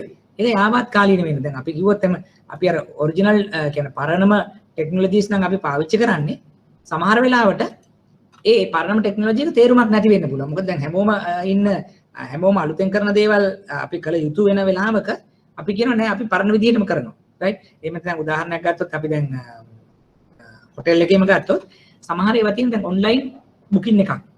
ඉස්සර වගේ නෙවෙයි. ඒගොල්ලෝ එහෙම බුක් කරලා දැන් මෙහෙට එන්න ඒගොල්ලෝ ප්ලෑන් කරනවා. දැන් ඕක කැන්සලේෂන් එකක්. එහෙම නැත්නම් එක්ස්ටෙන්ෂන් එකක්. ඒව දැන් අපිට පුළුවන් වෙන්න ඕනේ. නැත්නම් මෙතෙන්ටම ඇවිල්ලා මෙතනින් ටුවර් ගයිඩ් කෙනෙක් කරා ඔපරේට් කරන්න දෙන්නේ නෙවෙයි. සමහරට ඒගොල්ලෝ එහෙන් කැමති මෙහෙ බුක් කරන්න. එහෙන් කැමති සමහරට මේ රූම්ස් 3D බලන්න. හරි? virtually බලන්න ඕනේ. අපිට මෙහෙමයි පහසුකම් මොනවද? මේ ගැන බලන්න දෙතරින් මොනවද කරන්න පුළුවන්. දැන් ඒවා එතකොට අපි කිව්වොත් නෑ මේ අපේ තියෙන මේවත් එක්ක අමාරුයි. එක්කෝ අපි කියනවා systems එහෙම නැත්නම් සිග්නල් නැහැ. මේ Wi-Fi ද 3G 4G අඩුපාඩු. ඉතින් ඒක සමහරවිට හරියන්නේ නැති වෙයි. අපි ෆොරින් කෙනෙකුට. අපි 5 star කෙනෙකුට එයා එක්ස්පෙක්ට් කරනවා මේ ගානට. ඒ නිසා තමයි එයා මුදලක් ගෙවන්නට කැමති වෙන්නේ. ඒ වගේ. right? ඊළඟට ආයතනය දන්න වෙළඳපොළ පංගුව. එයා සාමාන්‍යයෙන් මොන මාකට් ෂෙයා එකක්ද? උඩමද? මැදද? පහළද? growth එකක් තියෙනවද? ඒතර මම උඩද කිව්වනේ මාකට් එක grow වෙන්න ඕනේ කියලා. දැන් අපි ගත්තොත් දැන් අපි මාකට් එකක් grow නොවෙන්න තැනක අපි අලුතෙන් ගිහිල්ලා ව්‍යාපාරයක් හැදුවොත් හරි අපි expand කරොත් වැඩක් නැහැ. මොකද මාකට් එක grow වෙන්නේ නැහැ. ඒ වගේ මාකට් එක grow වුණාට වැඩක් නැහැ. ඔයාට හොඳ ෂෙයා එකක් නැත්තම්. ඔයාට කස්ටමර්ස්ලා ගාවට යන්න පුළුවන් නිෂ්පාදනයක්. එහෙම නැත්නම් එහෙම අපි කියන අප්‍රෝච් එකක්. එහෙම නැත්නම් කස්ටමර්ගේ පිළිගැනීමක් නැත්නම් ඒත් අපිට වැඩක් වෙන්නේ නැති වෙන්න පුළුවන්. ඊළඟට ඉල්ලුමට සරලතන සැපයුම. ඒ ඩිමාන්ඩ් එකට හරියන්න පුළුවන් සප්ලයි එකක් ඔයාලට දෙන්න පුළුවන් බෑයිද? ඊළඟට වෙළඳපොළ තරඟකරුවන්. අලෙවිකරණ අංශයේ දැනුම පළපුරුද්ද. ඉදිරියේදී මොකද්ද ඔයාගේ ප්ලෑන් එක, බිස්නස් ප්ලෑන් එක මොනවද ඔයාගේ තියෙන ඉදිරිය ගැන? නව වෙළඳපොළවල හඳුනාගෙන කොහොමද නිව් මාකට්ස් ඔයා ඩෙවලොප් කරගන්නේ, අයිඩෙන්ටිෆයි කරගන්නේ. එතකොට දැන් මේ ටික තමයි ආයතනික ණයගැනීම් යටතේ කර්මාන්ත සහ වෙළඳපොළ සාකච්ඡා කරනකොට අපි බැලිය යුතු සාධක. දැන් මම මෙතනදී කාරණා සාමාන්‍යයෙන් 12ක් විතර ඉදිරිපත් කරා. දැන් ප්‍රශ්නයක් හැටියට අපිට ඇහුවත් මේ වගේ වලින් කොටසක් ලියන්නට පුළුවන්. එකක් දෙකක් විස්තර කරන්නට පුළුවන් වෙන්නට ඕනේ. දැන් අපි ලක්ෂිකාගේ ප්‍රශ්නෙට පොඩ්ඩක් ගියොත් අපි හිතමු දැන් කෙලින්ම අපේ එතන විභාගෙදී ප්‍රශ්නයක් අහනවා. මේ විදිහට ප්‍රොපර්ටි ඩෙවලොප්මන්ට් කරන කෙනෙක් ඉන්නවා. ඉඩම් මිලදී කියන්නේ අරන් දීපල සංවර්ධනය කරන විකුණන ආයතනයක කර්මාන්තයේ හෝ වෙළඳපළවල පිළිබඳ ශක්්‍යතාවය ඔබ තහවුරු කරන්නේ කෙසේද? නැත්නම් කෙටියෙන් සාකච්ඡා කරන්න. දැන් කොහොමද මේ වගේ ප්‍රශ්නයක් ආවොත්? අපි උත්තර ලියන්න කොහොමද? මේ චෙක් ලිස්ට් එක ඔළුවේ තියාගෙන තමයි අර ප්‍රශ්නට අප්‍රෝච් කරන්නේ. දැන් ඔයාලට මේකෙන් සමහර දේවල් ටිකක් අරගෙන අරකට උත්තරයක් දෙන්න පුළුවන්. උදාහරණයක් ගමු. අපි හිතමු වෙළඳපළ තරඟකරුවා. දැන් ඒක බලපානවාද අපිට? දැන් අපි හිතනවා කස්ටමර් කෙනෙක් කෙනා එයාලා කියලා තියෙනවා මම මෙහෙම බයි නැට් සෙලින් කරන්න යන්නේ. එතකොට දැන් ඔයාගේ එක ප්‍රශ්නයක් තමයි වෙළඳපළ කර්මාන්ත පිළිබඳ සාකච්ඡා කරනකොට හරි. ඔයා මේ දේ කරන්න යනකොට අපි හිතමු ප්‍රාදේශීය වශයෙන් වෙන්න පුළුවන්, ජාතික වශයෙන් වෙන්න පුළුවන්. ඉන්න තරඟකරුවන් එක්ක ඔයා ඉන්න තැන කොතනද? තරඟකරුවන් අපි හිතමු මෙයා ඉන්නේ වෙස්ටර්න් ප්‍රොවින්ස් එක්සැම්පල් එක කියලා. වෙස්ටර්න් ප්‍රොවින්ස් එකේ මේ වෙනකොට තරඟකරුවන් 100ක් විතර ඉන්නවා. ඒතර මෙයා 101 වෙන විදිහට තමයි එන්නේ. එහෙමනම් අපි මොකද්ද කියන්නේ? ඉතා ඉහළ තරඟකාරීත්වයක් තියෙන ශේෂ්ත්‍රයක්. ඒතර බලනවා කවුද ඉන්නේ? ඒගොල්ලන්ගේ හැකියාවන් මොනවද? ඒගොල්ලෝ මොන විදිහේ වෙළඳ උපයාමාර්ගද කරන්නේ? ඒතර ඒවට අපේ කෙනාට කරන්න අනුගත වෙන්න පුළුවන්ද? අපේ මුදල් තියෙනවද? අපේ තියෙන සම්බන්ධතා තියෙනවද? ඒවෙන් මෙයාව සම්බන්ධ කරගන්න පුළුවන්ද? ඒ කියන කාරණා ටික තමයි මෙතනදී සාකච්ඡා වෙන්නේ. right? දැන් එතකොට අපි හිතමු ඒ දේත් අපිට කරගන්නට බැරි නම් ඒ ආකාරයට අපි හිතමු ඒ තරඟකරුවන් එක්ක සම්බන්ධ වෙලා ඒ තරඟකරුවන් අපිට මුහුණ දෙන්නට බැරි නම් ඔන්න අපිට ගැටලුවක් වෙනවා. මේ අපේ නැත්නම් ණයලාභියා නැත්නම් ඒ ව්‍යවසායකයාට මේ කියන කර්මාන්තය තුළ සබයි වෙන්න බෑ කියන එක. ඊළඟට අපි සාකච්ඡා කරමු උදාහරණයකට ගත්තොත් අලිවිකරණ ශේෂ්ත්‍රයේ දැනුම පළපුරුද්ද කළමනාකාරීත්වයට එනවා වගේම ඒක මෙතනදිත් එනවා ඒ ශේෂ්ත්‍රය පිළිබඳ දැනුමක් පළපුරුද්දක් තියෙනවා නම් අපිට පුළුවන් ඒ කියන කර්මාන්ත වෙළඳපොළ තුල යම් ආකාරයක දෙයක් ඉදිරියට කරගෙන යන්න. එහෙම නැත්නම් අපි හිතමු දැනුම් පළපුරුද්ද නැහැ. ඒ නිසා යා වෙන දෙයක් කරනවා, ඒ කියන්නේ වෙන කවුරු හරි දාලා කරනවා කියන දේ එනවා වුණාට අපි ඊළඟට බලන්න ඕනේ මේ ව්‍යාපාරය තුල ඉන්න බක්තරයක් මේ ව්‍යාපාරය තුලම දැනුම පළපුරුද්ද තියෙන අය නම් අර කියන කාරණේ පහසු වෙන්නේ නැහැ. හොටෙල් සෙට් එකේ එක පුළුවන් වෙන්න පුළුවන්. නමුත් ෆයිනෑන්සියලින් බිස්නස් එකකදී වාට යම් ආකාරයක පූර්ව ධර්මයක් නැතුව තුන්වන පාර්ශවයක් දාලා මේ දුවන එක සාර්ථක නොවෙන්නට පුළුවන්. ඒතර ඒක අපි මෙතනදී සාකච්ඡා කරන්නට ඕනේ.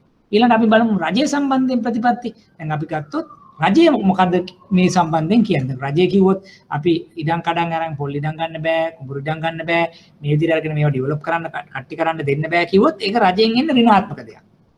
ඒතර රජය කිව්වොත් නෑ ඒ වෙනුවට වාට පුළුවන් ඉඩමක් අරගෙන අපාර්ට්මන්ට් හදලා සුළු මධ්‍ය පරිමාණ කර්මාන්ත කරනකොට එහෙම නැත්නම් මධ්‍යම පාන්තිකයන්ට අපාර්ට්මන්ට්ස් හදලා රජයේ සේවකයන් හදලා අන්න ඒ වගේ දේවල් වලට ණය සහන එහෙම නැත්නම් බදු සහන දෙනවා නම් අන්න එතෙන්ට යොමු වීමේ හැකියාවක් මේ පුද්ගලයාට තියෙනවා.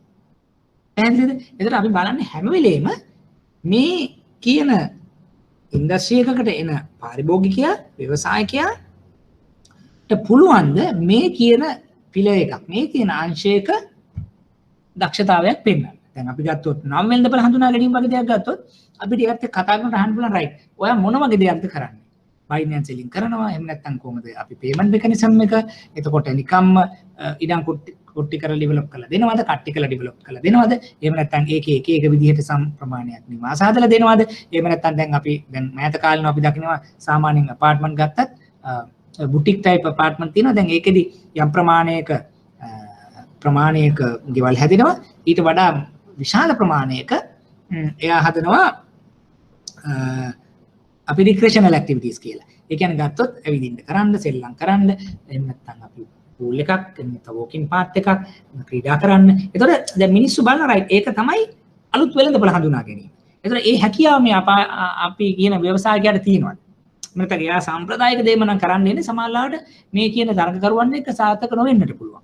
නමුත් එයා අක්කර 5ක 6ක ඉදමක් කරගෙන අක්කර 2ක බිල්ඩබල් ඒරියා, ඒතකොට ඒක රික්‍රේෂනල් ඒරියා. අලුත් කන්සෙප්ට් එකක්. ඒකෙන් එයා රයිට් මම මෙන්න මේ මාකට් එකට තමයි යන්නේ. මොකද ඒජින් පොපියුලේෂන් එක වැඩි වෙනවා. ඒකට අපි ආරක්ෂාවත් එක්ක මේ වගේ අවුරුදු 50ට වඩා වැඩි ප්‍රමාණයේ ඉන්න වයසක ඉන්න අයට මේ වගේ තැනක් මම හදලා දෙනවා. එතනදී ඩිස්පෙන්සරි එකක් වෙන්න පුළුවන්. එහෙම නැත්නම් අනිකුත් අවශ්‍යතාව ජිම් එකක් වෙන්න පුළුවන්. ඒවත් මේත් එක්ක එනවා මේ පැකේජ් එකත් එක්ක. ඒතකොට ඒක තමයි යාගේ මාකට් ඩෙවලොප්මන්ට් එක. නම් වෙළඳපොළ හඳුනා ගැනීමක් එයා කරලා තියෙනවා. පැහැදිලිද? එතකොට අපි ඒ ශාස්ත්‍රය එහෙම නැත්නම් ඒ ආයතනය හෝ එහෙම නැත්නම් ඒ අදාළ කර්මාන්ත හරි වෙළඳපොළ තුල අපි කොහොමද මේ අදාළ ව්‍යවසායකයා සාර්ථක වෙන්නේ කියන එක තමයි බලන්නේ. දැන් අපි ඔය සාකච්ඡා කරපු දේවල් වලට නෙගටිව් නම් අර කියන බයින් ඇන්ඩ් සෙලින් කියන දේ කරන්න ගියොත් ඒක සාර්ථක වෙන්නේ නැහැ. එයා සමහරලාට කියනවා රයිට් මේක මාකට් එක තියෙනවා යම් ප්‍රමාණයක තරඟකාරීත්වය තිබ්බත් මම ඩිස්කවුන්ට් එකකට දෙනවා. හරි එහෙම නැත්නම් මට පුළුවන් මගේ කන්ටැක්ට්ස් පාවිච්චි කරන්න. එතකොට අපි බලනවා ඒවා මෙයා කියන දේ කරන්න පුළුවන්ද? ඩිස්කවුන්ට් එක කොච්චර අඩු කරලා දෙන්න පුළුවන්ද? දැන් අපි කිව්වට මේ දවස්වල මාකට් එක මූව් වෙන්නේ අඩුයි. අපි කියන කර්මාන්ත වර්ධන වේගය ටිකක් අඩුයි. හරි එතකොට ඉල්ලුමට සැපයීමට ගල්ලොත් ඇත්තටම කස්ටමර්ස්ලාගේ සැපයීම වැඩි ඉල්ලුමක් නැති තරම් දැන් මේ දවස්වල. එහෙනම් මේ හොඳ කාලයක් නෙවෙයි මේ වෙළඳපොළට පිවිසෙන්නට. එතකොට අන්න ඒවෙන් තමයි අපි කියන්නේ රයිට් මේ වෙලාවට මේ මාකට් එක රිස්කි. ඉන්ඩස්ට්‍රි එක රිස්කි. දැන් වාට පුද්ගලයෙක් හැටියට කළමනාකාරීත්වය මෙහෙයීම් කටයුතු හොඳයි. හැබැයි ඉන්ඩස්ට්‍රි එක රිස්කි. දැන් අපාර්ට්මන්ට් මාකට් එක ගත්තොත් මේ වෙලාව අත තියෙන එක බොහොම අඩුවෙන්ම කළ යුතුයි. මොකද හදපු අපාර්ට්මන්ට් සමහර තැන් ඉවර කරගන්න බැරි වෙලා තියෙනවා. හදපු ඒවා විකුණ ගන්න බැරි වෙලා තියෙනවා. ලොකු ඉන්වෙස්ට්මන්ට් එකක්. මිනිස්සු ගන්න සූදානම් නැහැ. ඒතකොට දැන් අපි ගාවට එන අලුත් ව්‍යවසායකයෙක් කියනවනේ මම යනවා අපාර්ට්මන්ට් මාකට් එකකට මට අපාර්ට්මන්ට් හදලා විකුණන්න පුළුවන් කියලා. ඒක ලොකු ක්වෙස්චන් එකක්. ඒතකොට ඔයාලට ක්වෙස්චන් එක පිළිබඳව ගත්තොත් දැන් එයා ඉස්සර අපාර්ට්මන්ට් ගොඩාක් හදපු කෙනෙක්. ඒ නිසා අපි කියන විදිහට කල්පනාකාරීත්වය සහ මෙහෙයුම් ක්‍රියාවලියේදී දක්ෂතාවයක් පෙන්නනවා. හැබැයි ඒ සඳහා වෙළඳපළක් හරි කර්මාන්තයක් හරි දකින්නට නැත්තම් මොකද වෙන්නේ? අරක ධනාත්මකයි. ඉතා ඉහළ ප්‍රමාණය. හැබැයි මේකට ලකුණු දෙන්නම බෑ. ඒතර මේක ෆේල් මේ මාකට් එක. ඉන්ඩස්ට්‍රි එකක් නෑ මේ වෙලාවේ. හොඳම දේ මේ වෙලාවේ අලුතෙන් apartment project එකකට හරි buying and selling එහෙම නැත්නම් land development එකට property development එකට හරි නොයා ඉන්න එක තමයි මේ වෙලාවේ කෙටි කාලේ. තව මාස 6ක් අවුරුද්දක් ගියාට පස්සේ අනිත් වෙළඳපළ ඉසි පරිදි එනකොට රට යථා තත්ත්වයකටපත් වෙනකොට මිනිස්සු අතේ මුදල් ගැවසෙනකොට ඔන්න තව අවුරුද්දකින් දෙකකින් ආයි මාකට් එකක් ඉස්සරහට එන්න පුළුවන්. ඒතර අන්න ඒ ආකාරයේ තීරණ තමයි අපි ගත යුත්තේ මේ ආකාරයේ සාකච්ඡා කිරීම වලට යටත් වෙලා. right. ඒ පිළිබඳ මොනවා හරි ගැටලු තියෙනවද? තියෙනවා නම් ඔයගලන්ට අහන්නට පුළුවන්. අපිට එතකොට තව අර වගේ ප්‍රශ්නයක් දෙකක් තිබ්බොත් සාකච්ඡා කරන්න පුළුවන්.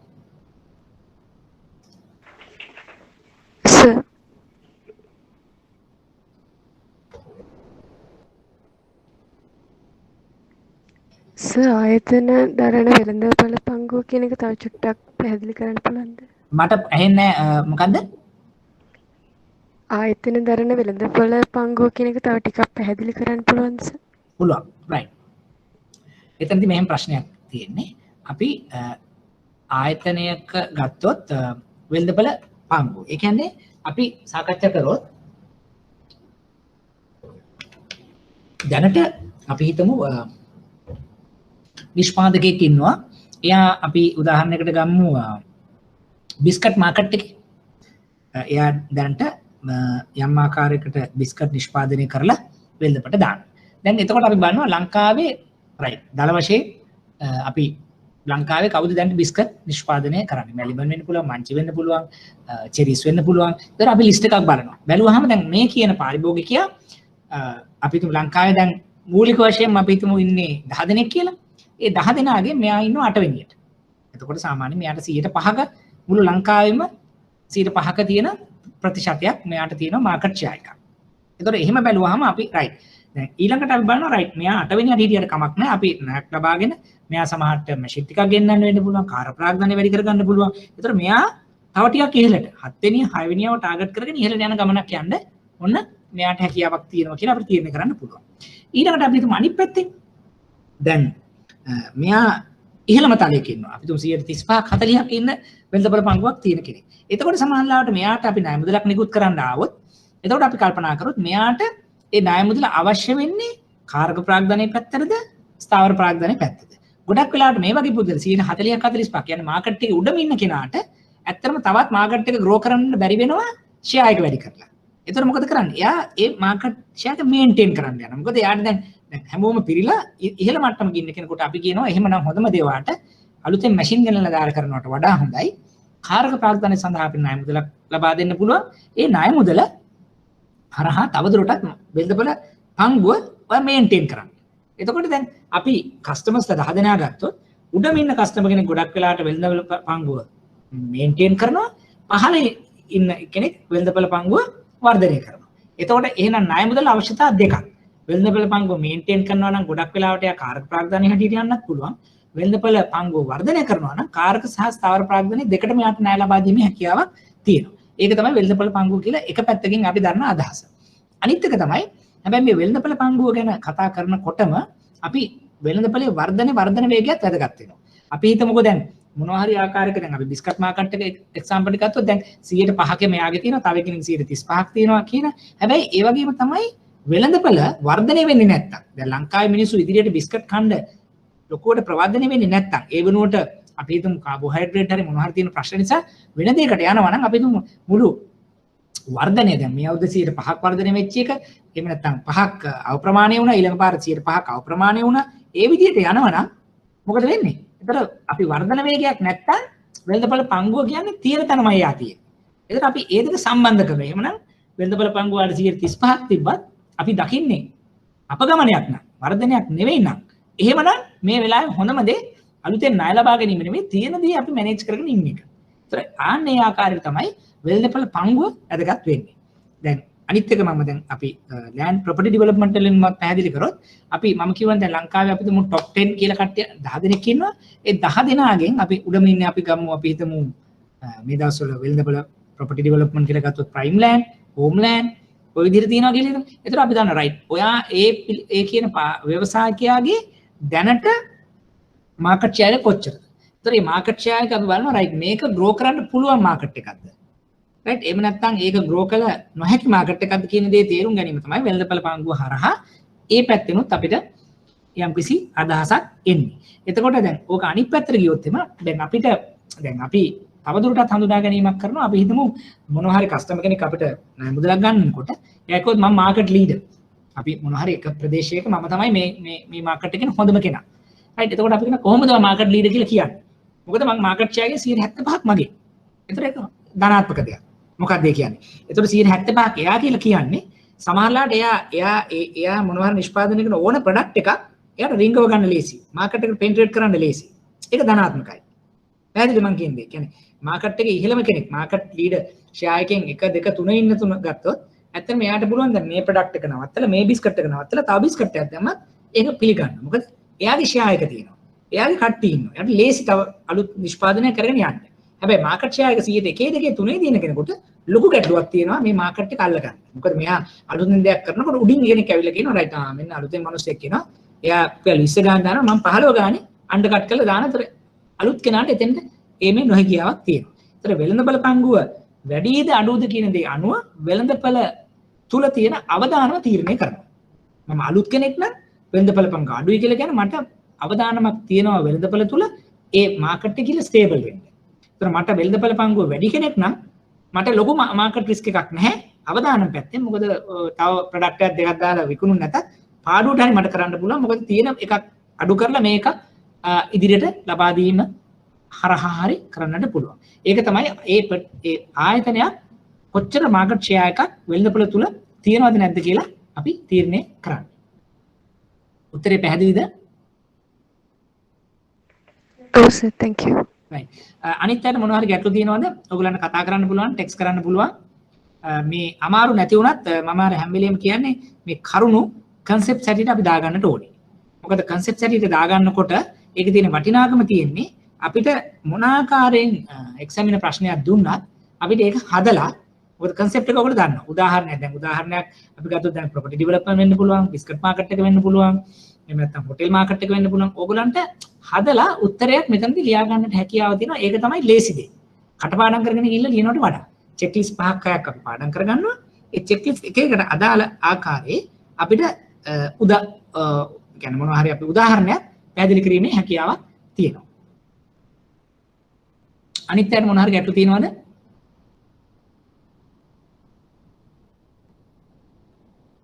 මදුශංක ලක්ෂිත පැහැදිලි?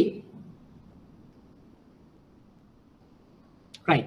අපි එහෙමනම් ඊළඟ එකට යමු. මොනවා හරි ගැටලු තියෙනවා නම් ඔයගලන්ට අර ටෙක්ස්ට් එකක් හරහා හරි මාව දැන්වත් කරන්න. දැන් අපි මූලිකව සාකච්ඡා කරන ආකාරيත්‍ය ඊළඟට අපි සාකච්ඡා කරා කර්මාන්ත වෙළඳපොළ කියන එක. ඊළඟට අපි මූල්‍ය තත්ත්වය එකත් ගොඩක් වැදගත් වෙනවා. සාමාන්‍යයෙන් ව්‍යාපාරයක ආයතනික ඇඟීමකදී ඉතාම වැඩිපුරම වටිනාකමක් එහෙම නැත්නම් අපි භාවිතාවේදී වැඩිපුරම වේට් එකක් අපේ භාෂාවෙන් කියනවනම් යොදන දෙයක් තමයි ඒ අදාළ ආයතනයේ මූල්‍ය තත්ත්වය. නැත්නම් මූල්‍ය ක්‍රියාකාරීත්වය. අපි ගත්තොත් මූල්‍ය තත්ත්වය කියලා සාකච්ඡා කරනවා බැලන්ස් ෂීට් එක හරහා මූල්‍ය ක්‍රියාකාරීත්වය P&L එක හරහාත් අපි සාකච්ඡා කරනවා. මොකද දැන් මෙතනදී අපි වෙනම සෙක්ෂන් එකක් දැන් මේකෙම වෙනම තැනකදී අපි මූල්‍ය තත්ත්ව ක්‍රියාකාරීත්වය ඉතා දීර්ඝව සාකච්ඡා කරනවා. මොකද ඒක විභාගෙදී ගොඩාක් අපිට වැදගත් වෙන ඒරියා එකක්. මෙතනදී අපි බලනවා ඒ අදාළ පාරිභෝගිකයා ව්‍යවසායකයා හෝ ආයතනය සතුව කොපමණ හැකියාවක් තියනවද ණයක් ලබා ගැනීමට, ණය නිසි පරිදි යොදවා අදාළ අපේක්ෂිත ප්‍රතිඵල ලබා ගැනීමට සහ ණය ආපසු ගෙවීමට. අන්න ඒ කියන කාරණා ඊටාම වැදගත් වෙනවා. එතකොට ඒ පිළිබඳ තක්සේරුවක් ලබා ගන්නට නම් අපි සාමාන්‍යයෙන් අපි කියන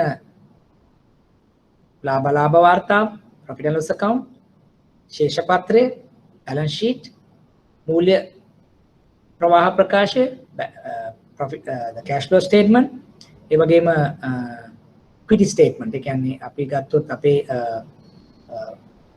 කොච්චර දුරට වත්කම් ප්‍රකාශනය කියන දේවල් ටිකක් අපි සාකච්ඡා කරනවා.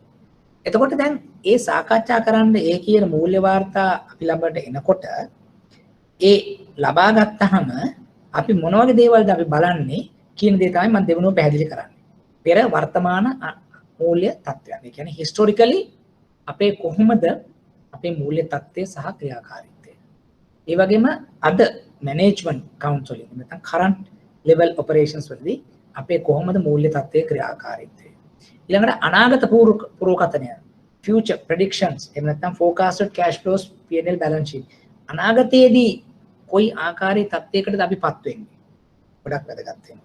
එතකොට ඒ වගේම තමයි ඔය P&L balance sheet cash flow කරනකොට කොහොමද අපේ පිරිවැටුම එහෙම නැත්නම් පිරිවැය ලාභ ඒ කියන්නේ අපි කියනවාට turnovers කොහොමද expenses කොහොමද profit loss කොහොමද ඉතා වැදගත්.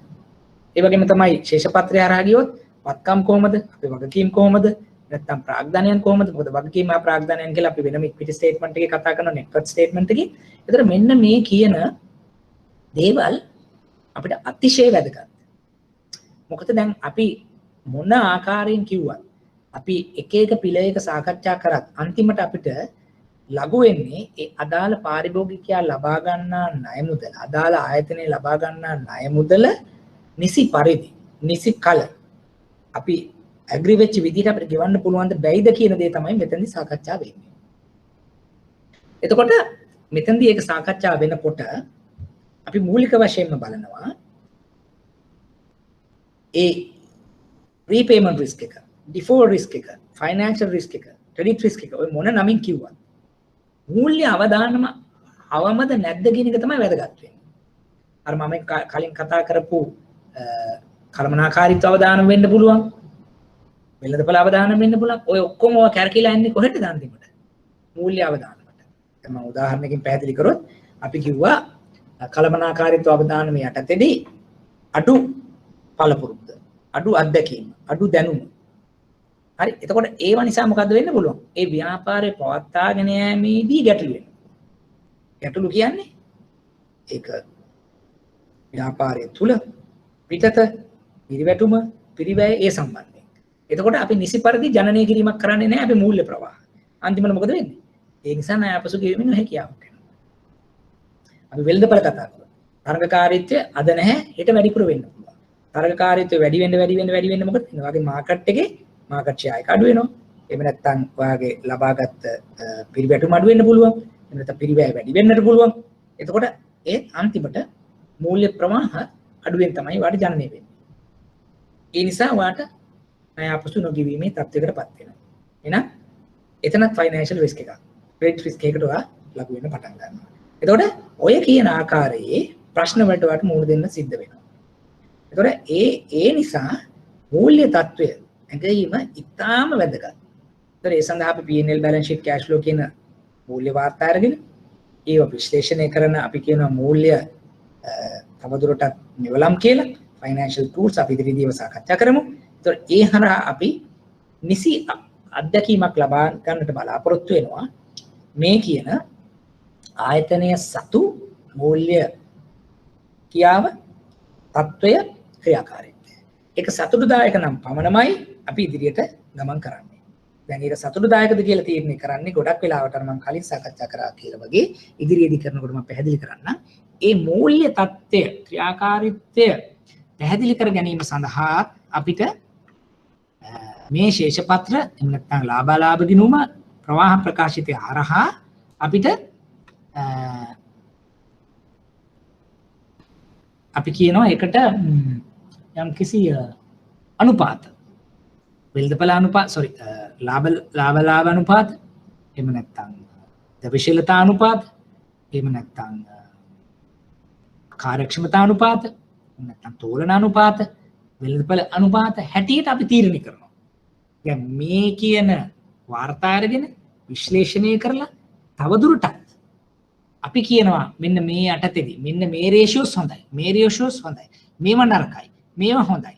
මේවා නරකයි. ඒතර බලන සමූහයක් හැටියට ගත්තොත් සාමූහිකව අපි හොඳ තත්ත්වයක ඉන්නවද නැද්ද කියලා බලලා අපි කියනවා මූල්‍ය තත්ත්වය පිළිගත නොහැකි. ඒ නිසා තවදුරටත් අපි ඉදිරියට යා නොහැකි කියන තක්සීරුවට අපි එනවා. දැන් මේකෙත් අර කියන වගේ ධනාත්මක ඍණාත්මක තියෙනවා. ධනාත්මක නම් සපෝට් එකක් එනවා මේ ලෝන් ප්‍රොපෝසල් එකට. ඍණාත්මක නම් මූල්‍ය අවදානමක් එළියට එන්න පටන් ගන්නවා. ඒතකොට මේ මූල්‍ය අවදානම අඩු කරගන්නට අපිට අර කියන වගේ ධනාත්මක වෙළඳපොළ තුලින් ධනාත්මක කළමනාකාරීත්වය තුලින් ධනාත්මක පරිසර සාධක තුලින් පුෂ් එකක් ගන්නට පුළුවන්.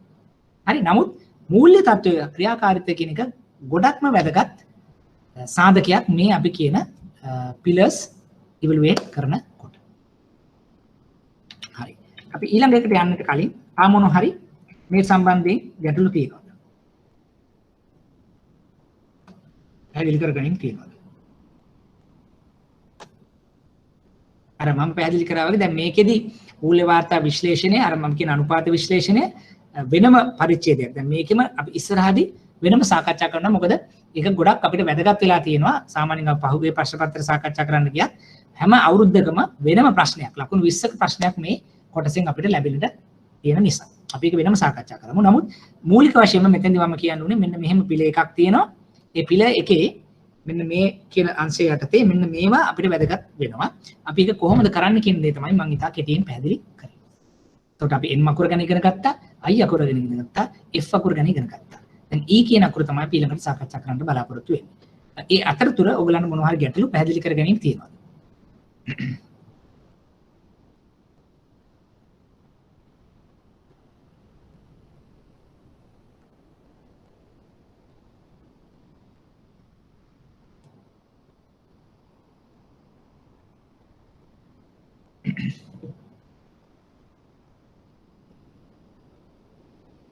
right. එහෙමනම් අපි ඉදිරියට යමු. ඊළඟට අපිට සාකච්ඡා කරන්න තියෙන්නේ බාහිර පාරිසරික තත්ත්වයන්. මේකත් ඉතාම වැදගත්. අපි දැන් ඉදිරියේදී මේක තවදුරටත් විශ්ලේෂණය කරනවා මූල්‍ය නොනැගීමක් වන ටෙස්ටල් හරහා. දැන් මෙතනදී තමයි ඕනම ව්‍යාපාරික ආයතනයකට ඉතාම අසීරුම අපි කියන බලපෑමක් එන්න පුළුවන් තියෙන අවශ්‍යතාවයක්. චැලෙන්ජ් එකක් එන්න පුළුවන් තත්ත්වයක්. බැංකුකරුවෙකුට උනත් මේ වගේ තත්ත්වයක් පෙර නිරීක්ෂණය කරන්නට හරිම අමාරු තත්ත්වයක්. දැන් උදාහරණය තමයි හොඳම දේ කොරෝනා. දැන් මීට අවුරුදු 2කට 3කට අවුරුද්දකට කලින් අපි ණයක් සලකා බැලීමේදී අපි කවුරුත් හිතන්නට නැතුව ඇති මේ ලෝකෙටම බලපාන මේ ආකාරයක පැන්ඩමික් එකක් අපිට එයි කියලා අපි කාටවත් හිතන්නට බැරි වුණා. දැන් මේ තත්ත්වය අපිට ආවේ මූල්‍ය එහෙම නැත්නම් වෙළඳපළ එහෙම නැත්නම් කළමනාකාරීත්වය එහෙම නැත්නම් මෙහෙයුම් වගේ අභ්‍යන්තරිකව බලපු දේවල් වලින් නම් නෙවෙයි.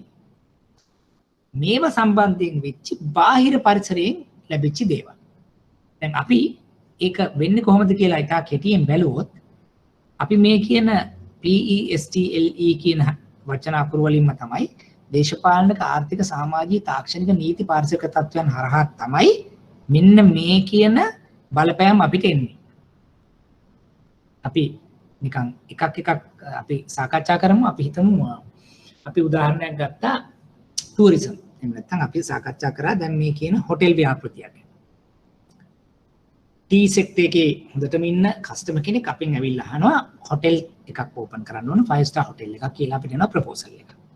අපි හිතමු ඒ කියන පුද්ගලයාට එක්ක හොටෙල් එක කරගෙන යන අවස්ථාවකදී වේවා හොටෙල් එක අලුතෙන් කරන අවස්ථාවකදී වේවා අපි ගමු මොනවත් මේ සම්බන්ධයෙන් තියෙන බලපෑම්. අපි දේශපාලනික වගේ ගත්තොත් අද රට ස්ථාවර වෙනවා ඡන්දයක් තියලා ඊළඟ ඡන්දෙත් තියලා ගොඩක් වෙලාවට ස්ථාවර පාර්ලිමේන්තුවක් එක්ක ආවොත් දේශපාලනිකව අපි හිතනවා ලොකු බලපෑමක් වෙන්නේ නැති වෙයි. ඒ වගේම දේශපාලනිකව ගොඩක් වෙලාවට අපි ටූරිසම් සෙක්ටර් එකට වගේද පොසිටිව් නැත්නම් ධනාත්මක දෙයක් කිරීම නිසා අපි හිතනවා දේශපාලනිකව නම් ප්‍රශ්නයක් වෙන එකක් නැහැ. ආර්ථික කියලා ගත්තොත් ආර්ථික ගත්තොත් මේ වෙලාවේ 5 star හොටෙල් එකක් දැම්මම ආර්ථික වශයෙන් රටට බලපෑමක් ඒ අදාළ ආයතනයේට ආර්ථික ප්‍රතිලාභ ගැනීම සඳහා යම් කාලයක් ගත වෙන්නට පුළුවන්. මොකද ටූරිස්ට්ලා එන්න පුළුවන්ද බැරිද නැත්නම් ඉදිරියට මොන වගේ තත්ත්වයක් එන්න පුළුවන්ද ඒගොල්ලන්ගේ ඩිස්පෝසබල් ඉන්කම් එක කොහොම වේද අපි බලාපොරොත්තු වෙන ටූරිස්ට්ලා මේකේ එන්න පුළුවන් වේද කියන ආර්ථික වශයෙන් යම් බලපෑමක් එන්න පුළුවන්. ඒක ඍණාත්මක දෙයක්. සමාජීය ගත්තොත් ඒක ඇත්තටම ගැටලු සහගත වෙන එකක් නැහැ. මොකද හොටෙල් එකක් අපි කොහෙද දාන්නේ? සමහරට අපි හිතමු හොටෙල් එකක් ඔය කියන පුත්තලමක එහෙම නැත්නම් අපි හිතමු වැටික්ලෝ පාසිකුඩා ඒ වගේ තැනක දැම්මම ලොකු සමාජීය බලපෑමක් නැති වෙන්න පුළුවන්. හැබැයි අපි හිතුවොත් ඕක ගිහිල්ලා අපි වාද්දුව ඒ වගේ කලුතර ඒ වගේ තැනක කරනවා නම් යම් ප්‍රමාණයකට ඕවර් ක්‍රවුඩඩ් වෙලා එතන සමාජීය ගැටලුවක් එන්න පුළුවන්. නමුත් දැන් මේක අපි කොහෙද තියෙන්නේ? සෝෂල් පැත්තෙන් ගත්තොත් ඒක ඇත්තටම ඒ අදාළ සමාජීය එහෙම නැත්නම් ඒ අවට පරිසරයේ ඉන්න පුද්ගලයන්ටත් මේකෙන් ධනාත්මක දෙයක් එන නිසා ගොඩක් වෙලාවට මේකෙන් ගැටලුවක් එන එකක් නැහැ. තාක්ෂණික. අර මම කිව්වාගේ ඔන්ලයින් අපිට බුක් කරන්න, ඔන්ලයින් කැන්සල් කරන්න, එහෙම නැත්නම් එහෙනම් මේ පිළිබඳව අපිට වර්චුවලි බලන්න. ඒ වගේ දේවල් අපිට තාක්ෂණික තත්ත්වයන්. ඉදිරියට ඒ වගේ ඒවා දැන් සමහරවිට ඒගොල්ලෝ ඉස්සර නම් ගැටලුවක් නැතුව ලංකාවට ඇවිල්ලා හොඳයි කියලා හිතුවා. නමුත් දැන් මේ තියෙන කොරෝනා ඒ වගේ තත්ත්වයන් එක සමහරවිට ඒගොල්ලෝ ගොඩක් දේවල් හොයනවා වෙන්න පුළුවන්. මේ තියෙන සෞඛ්‍ය තත්ත්වයන්, එහෙම නැත්නම් මේ තියෙන ආරක්ෂිත තත්ත්වයන්, නැත්නම් මෙහි තියෙන හෝටලේ තියෙන පහසු ඒ වගේ දැන් දේවල් දෙයක් බලනවා පිටින් ඉඳන්. ඒතර ඒ සඳහා අපිට තාක්ෂණික පහසුකම් දෙන්න පුළුවන් බැයිද කියන දේ මත මේ ව්‍යාපෘතිය රැඳෙන්න පටන් ගන්නවා. ඒ වගේම තමයි නීතිමය පරිසරය. දැන්ට ඒ වගේ අපි එකක් කරනවා නම් අපි කොහොමද ජොයින්ට් ප්‍රොජෙක්ට් එකක්ද මැනේජ්මන්ට් එක වෙන කාටද දෙන්න පුළුවන්ද? ඒ සඳහා තියෙන නෛතික තත්ත්වයන්. ඊළඟට පාරිසරික තත්ත්වයන් කියලා කියන්නේ මේ මගින් සිදුවන පාරිසරික බලපෑම් අවම කරන්නට අපි මොන වගේ දේවල්ද කළ හැක්කේ and කළ යුත්තේ. ඒව නිසා මේ ව්‍යාපෘතියට බලපාන්නට පුළුවන්. ඒතර ඒ වගේ දේවල් ටිකක් අපි සලකා බැලිය යුතුයි. ව්‍යාපාරයක් කරන තුලට බාහිර පරිසරයෙන් සිදුවන බලපෑම් නිසා අපි කොහොමද මේ ව්‍යාපෘතිය නැත්තම් දැන් අපි මේ කරගෙන යන්නට යෝජනා කරන ව්‍යාපෘතිය එහෙම නැත්තම් මේ ව්‍යාපාරය ධනාත්මකද ඍණාත්මකද බලපාන්නේ කියන එක තමයි අපි මේ සාකච්ඡා කරමින් සිටින්නේ. දැන් අපි ඒ හොටෙල් ව්‍යාපෘතිය වගේම අපි තුමු ලෑන්ඩ් බයින් ඇන්ඩ් සෙලින් කියලා ගත්තොත් සමහර වෙලාවට සමාජීය ප්‍රශ්නයක් වෙන්න පුළුවන්. ආර්ථික ප්‍රශ්නයක් වෙන්න පුළුවන්. පාරිසරික තත්ත්වයක් වෙන්න පුළුවන්. දැන් ඒ වගේ ප්‍රොජෙක්ට් එකකට මේ වෙලාවේ යන්නේ. right දැන් අපි බ්ලොක් අවුට් කරලා විකුණනවා කියලාකොට සමහරවිට ඒ සම්බන්ධයෙන් සමාජීය රටේ ගත්තොත් දැන් මේ දිගින් දිගටම බ්ලොකින් අවුට් වෙනකොට ඒගොල්ලන්ගේ පරිසර වලට මේ ගැටලු වෙනකොට ඔක සමහරවිට සමාජීය ප්‍රශ්නයක් වෙන්න පුළුවන්. ඇපාර්ට්මන්ට්ස් ගොඩක් අපේ පැත්තේ වලට මිනිස්සු දැන් කැමති වෙන්නේ නැති වෙන්න පුළුවන්. මොකද ඒකෙන් වෙන වෙන ප්‍රශ්න එන්න පුළුවන්. ඒ වගේම පාරිසරික තත්ත්වය ගත්තොත් අපි සමහරවිට කොකනට් ලෑන්ඩ්ස් එහෙම නැත්නම් පැඩි ලෑන්ඩ්ස් ඒව ඩෙවලොප් කරන්න දෙන්නේ නැහැ. එහෙම නැත්නම් නීතිමය තත්ත්වය ගත්තොත් දැන් ඔයගොල්ලෝ දන්නවා ඉස්සරට වගේ නේ ඇපාර්ට්මන්ට් එකක් හදනකොට ගොඩාක් නෛතික තත්ත්වයන් සම්පූර්ණ කරන්න ඕනේ. right අපි දැන් රෝද පුටු වලින් හරි යන විදිහට ඇක්සස් පාත් එකක් දෙන්න ඕනේ කියනවා. එතකොට අපි ගත්තොත් පාකින් වගේ දේවල් වලට මෙන්න මේ ආකාරයට. හරි එහෙම නැත්නම් ස්වරේජ් වගේ අයින් කරන්නේ මේ විදිහට.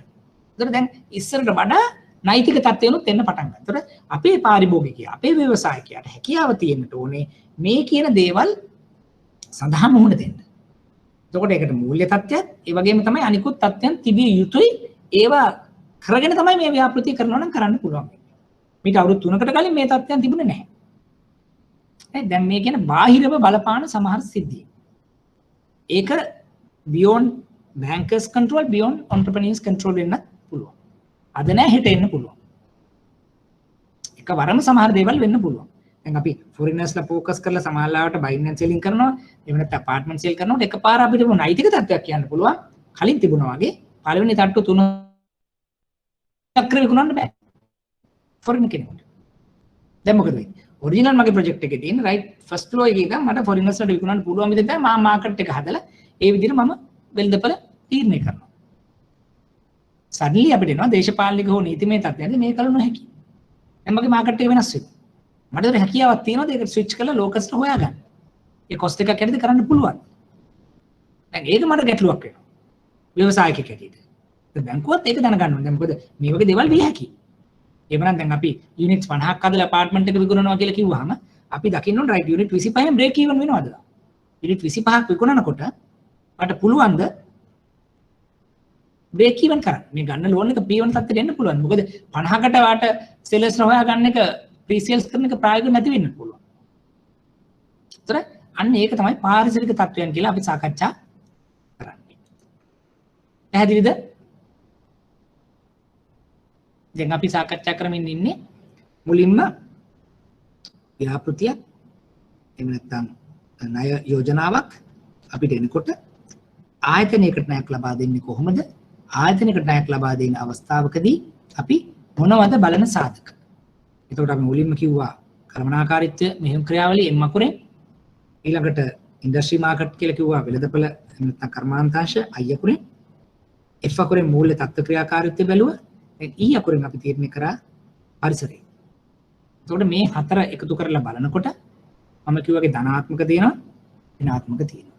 ඒතර ධනාත්මක දේවල් නිසා අපිට ඒ ණය යෝජනාව සඳහා තල්ලුවකුත් ඍණාත්මක සඳහා අපිට අවදානමකුත් ඒකට පටන් ගන්නවා.